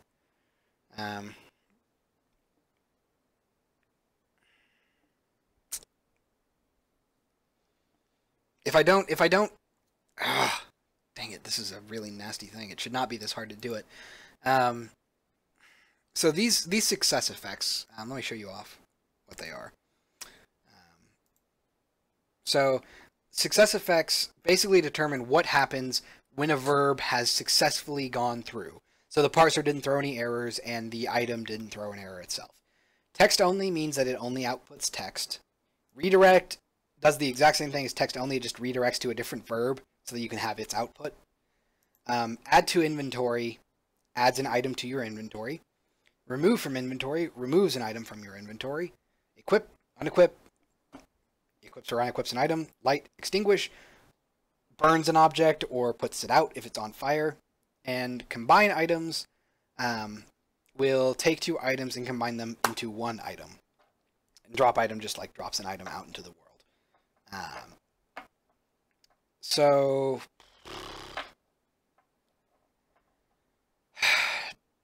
the problem with combine items is that the way it works is that it, if we look at item, it grabs each item, removes them from your inventory, and then adds the new item that they combine to make to your inventory. I would have to change it so that that's not the default case. It would have to basically like combine with an object, and that object would have to have a default behavior for it, which is not great because not all objects are going to do that. So yes, I do have to make a separate class because not all objects need to do it. Okay. That was easy. And only agonizing like 10 minutes of me just sitting there. Let's see. It did not work for me. I kind of formed my neuron in regards to programming in the early 90s, so more modern languages simply do not compute for me, or anything object-based either. Oh, wow. So I guess that does make sense. The languages have changed a lot because they're a lot more high level than they used to be. I mean, you're not working in assembly, I would assume, but you could be working in sort of freeform languages. So, oh, no. I guess it really comes down to your preference style, because yeah, each language really does have its sort of own ticks. You have the C family, which is pretty much C, C Sharp, C++, JavaScript, strongly typed JavaScript, I suppose, not weakly typed JavaScript, and some of the other similar languages that basically have that sort of object-oriented feel to them. And those are very, very different from, say, assembly, which is terrible to program in and no one wants to do it. Someone picked up an idea of making channels per permission so you can make groups of viewers play against each other.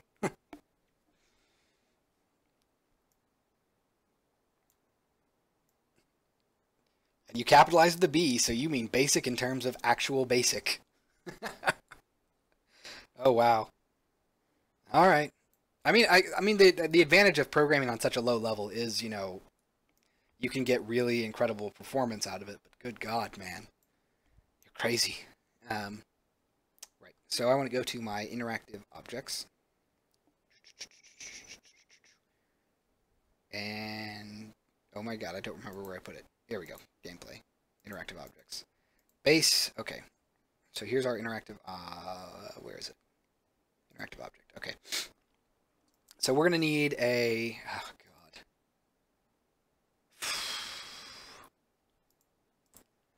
Let's call it combinable object. God, I don't like that term, but combinable object. Or combination object? Oh. Yeah, I kind of like that combination object. Because combinable object, I mean, that's technically correct, but I don't know. Combination object, I think, works a little bit better.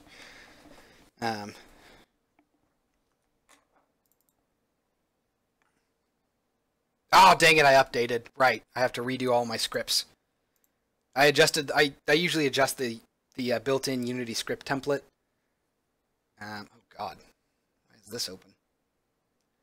Because I don't like the basic stuff that Unity spawns in, like the same line braces and start and update. I don't need those.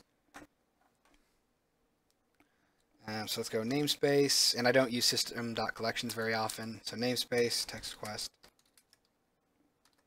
So I just made a script template that basically only spawns an empty class and using Unity Engine. Because that way I don't have to constantly delete those things. So let's say we want this to derive from interactive object. And I don't think there's any abstract thing in interactive object itself. So what we have here is, God, this is going to suck. Oh boy, how am I going to do this? We're going to have public interactive object. God, I don't want to do it this way, but I'm going to start. Final object, public, item ID, target, not tag it, target, item, equals item ID.none, for which I also need to add real quick. Let's go to definition. Let's see, castle, we're going to say castle cover equals 212. Oh, look at that. I already had it and I commented it out for some stupid reason. And then we're going to have to advance save this because it's not using the correct space line formatting. God, this is terrible. What else would it need besides the item target and the final object that's going to become? Ah, man. I guess we could do public transform final position. God, this is terrible. I'm just going to final pause. So basically, I think what it's going to end up doing is it's going to take a item, and when you combine the item with this object, it will spawn a interactive object in the final position. Oh boy. This is a hideous, hideous system. Because ideally what you would want is... no, I don't know if we... Dang it. I'm trying to think. Because if it's an object in the scene, it probably needs to be static and therefore part of the scene. But... let me think. So I can't spawn the object in, because then the lighting wouldn't be correct on it. So I can't do that. Which means that I actually... this is brutal. I'm going to have public game object. God, I hate this. Final parts. This is nasty. So basically I'm going to have a list of game objects on the object itself that are disabled, and then I can enable them when the combination happens. Oh man. That's brutal. Ugh. Well, we'll see. I mean, the first idea is to get it working. I always try to get stuff working before I make it pretty. So let's see. We're going to need to override some stuff. I think we're going to say public. Public, if I could spell override. It might be protected override, actually. Protected override. And I believe we want to do verb. Good definition. Yep. Okay. And all we need to do is we're going to copy some of this. This is another thing, is that this code isn't super clean all the time. There are some things that I have to duplicate because of the slight oddities that each specific class needs. So yeah, I basically end up having to copy this entire sort of bottom chunk whenever I do anything.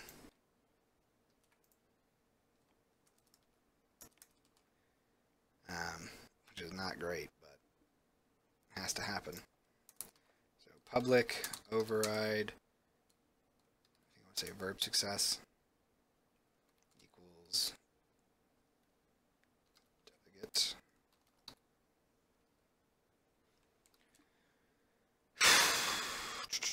And then we're going to need to have using HoosierGames.common. Okay. Oh boy. Already, so that's like 50 lines of code that I don't even, that really should just be reusable between it all. I probably could write a function that can just be overwritten, but I don't know. It's not great having this amount of duplicate code always be there. Okay. So the last thing we want is we're going to call default here, then break. Move this up here.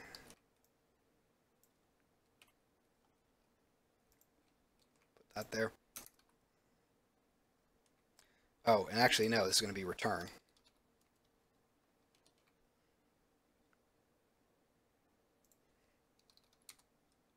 Success effect ID dot combine items break. There we go.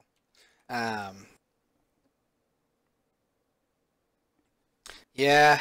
Well, I mean, in cases like this, honestly, I think this interactive object class has kind of spiraled out of control because these classes have some really nasty, convoluted stuff going on in them. But I honestly don't know a better way to do it because the bulk of interactions are honestly handled by the interactive object class itself, and really only stuff like item, which is wow, actually a lot beefier. Um, I guess that kind of makes sense. Really, they only need to override certain behaviors. So, for example, stuff like this, light, extinguish, combine items. Those are things that the base interactive object class. Oh dear, what did I change?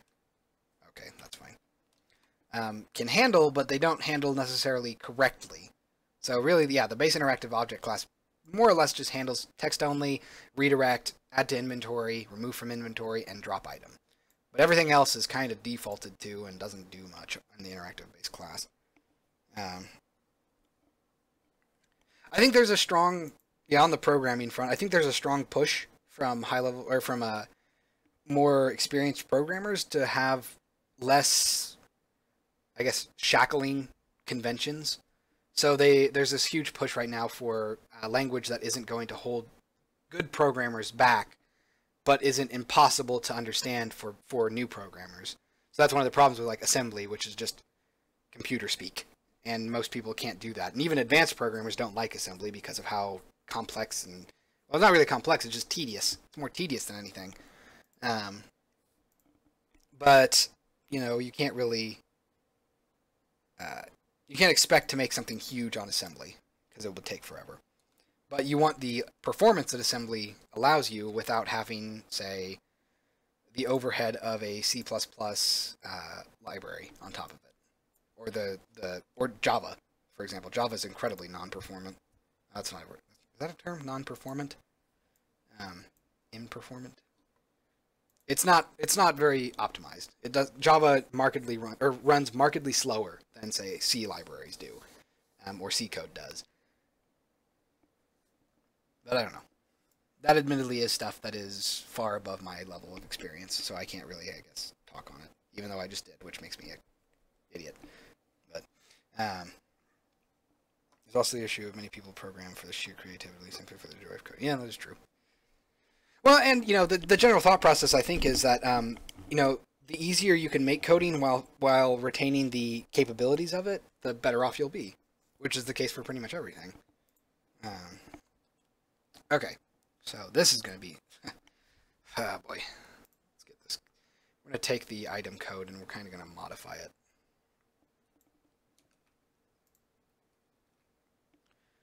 Okay, so we're not going to do this.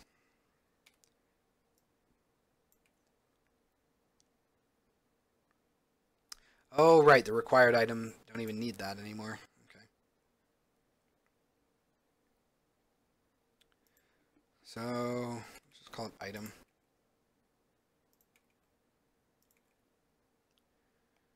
Let's see. Underperformant, inflammable. Yeah. Probably never do anything, so. Yeah. Well, I mean, I have no idea if I don't think it's a good mentality to say I want to sell this. I think I mean, you obviously have to consider that, but that shouldn't be your goal. Your goal shouldn't be to sell a game. It should be to, you know, create a game.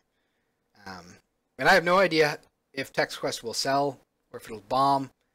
I like to think that the idea is unique enough that if people play it, and from my experience, people at conventions who play it, they love it. But convention players are not indicative of what the actual player bases will do.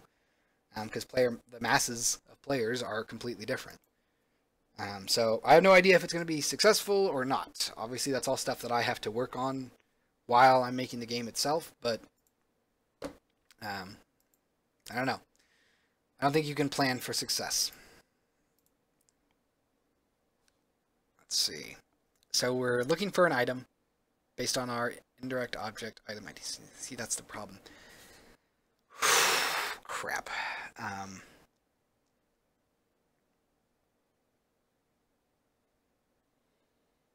I think we're going to have to do something similar to what we do for containers. Which, oh no. Oh no, that's a terrible thing. So let me see. Remove from inventory. Yeah. This massive chunk of code. That's terrible. Oh god, that's disgusting.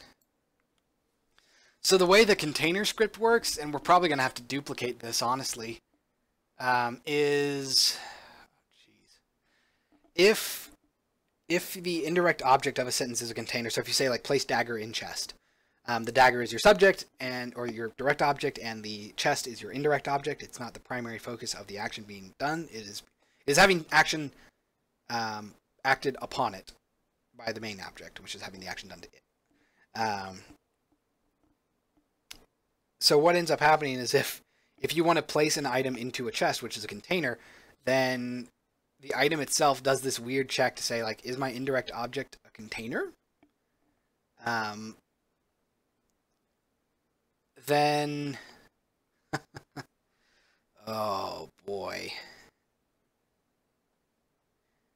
Yeah, then we have this nasty chunk of code that basically has to test everything.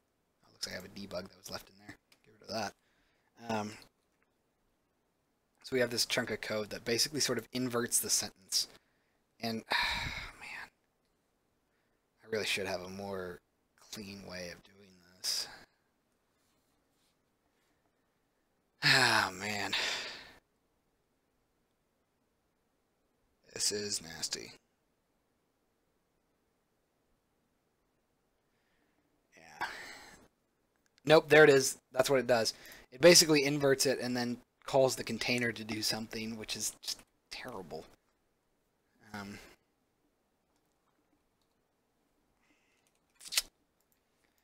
Okay. Well, I need to think this through, I think. I don't think I can just straight up do it. Because I feel like this is not a great action. So let me comment this stuff out for now. Actually, no, I guess I can probably keep it and it'll be fine. Let that compile. But we might end the stream here today, just because I've been streaming for 3 hours and 45 minutes. It's incredibly hot, and I need to turn on the AC. But also, I need to think through how I want to do this, because I don't want to make it messy. I have a terrible history of hacking things together for PopCon, which is next Friday. Like I have a terrible history of just like throwing things together to make them work for PopCon, and then I have to completely redo them after. So I would like to just think it through a little bit more and think about how I want to do this system. But I mean, we did pretty well for the stream today. We got through cutscenes and we talked about puzzle design, demoed the project to a lot of people. But all right, so we're gonna end the stream. Yeah, always happy to have people on the stream that I haven't had before. Glad you stopped by, Alien. But we're gonna end the stream here today. I'll send out a little. I'm probably not gonna get anything else done like stream wise tonight, because usually I try to promise that I'll stream again and I never do. That's a bad habit, so I'm probably not gonna stream again tonight. But yeah, I'm gonna try to get this stuff organized and put together and maybe get it finished up by tomorrow, because I would like to be basically done with code. I want to put a code freeze on the project by Monday, so that I don't break anything in time for PopCon. But we'll see. So yeah, that's a good place to stop. And we will resume. We're not going to stream tomorrow either, so we'll resume streaming at our usual schedule on Tuesday nights, 7. And I will see you all then. So, as always, thank you all very much for watching, and I will see you next time.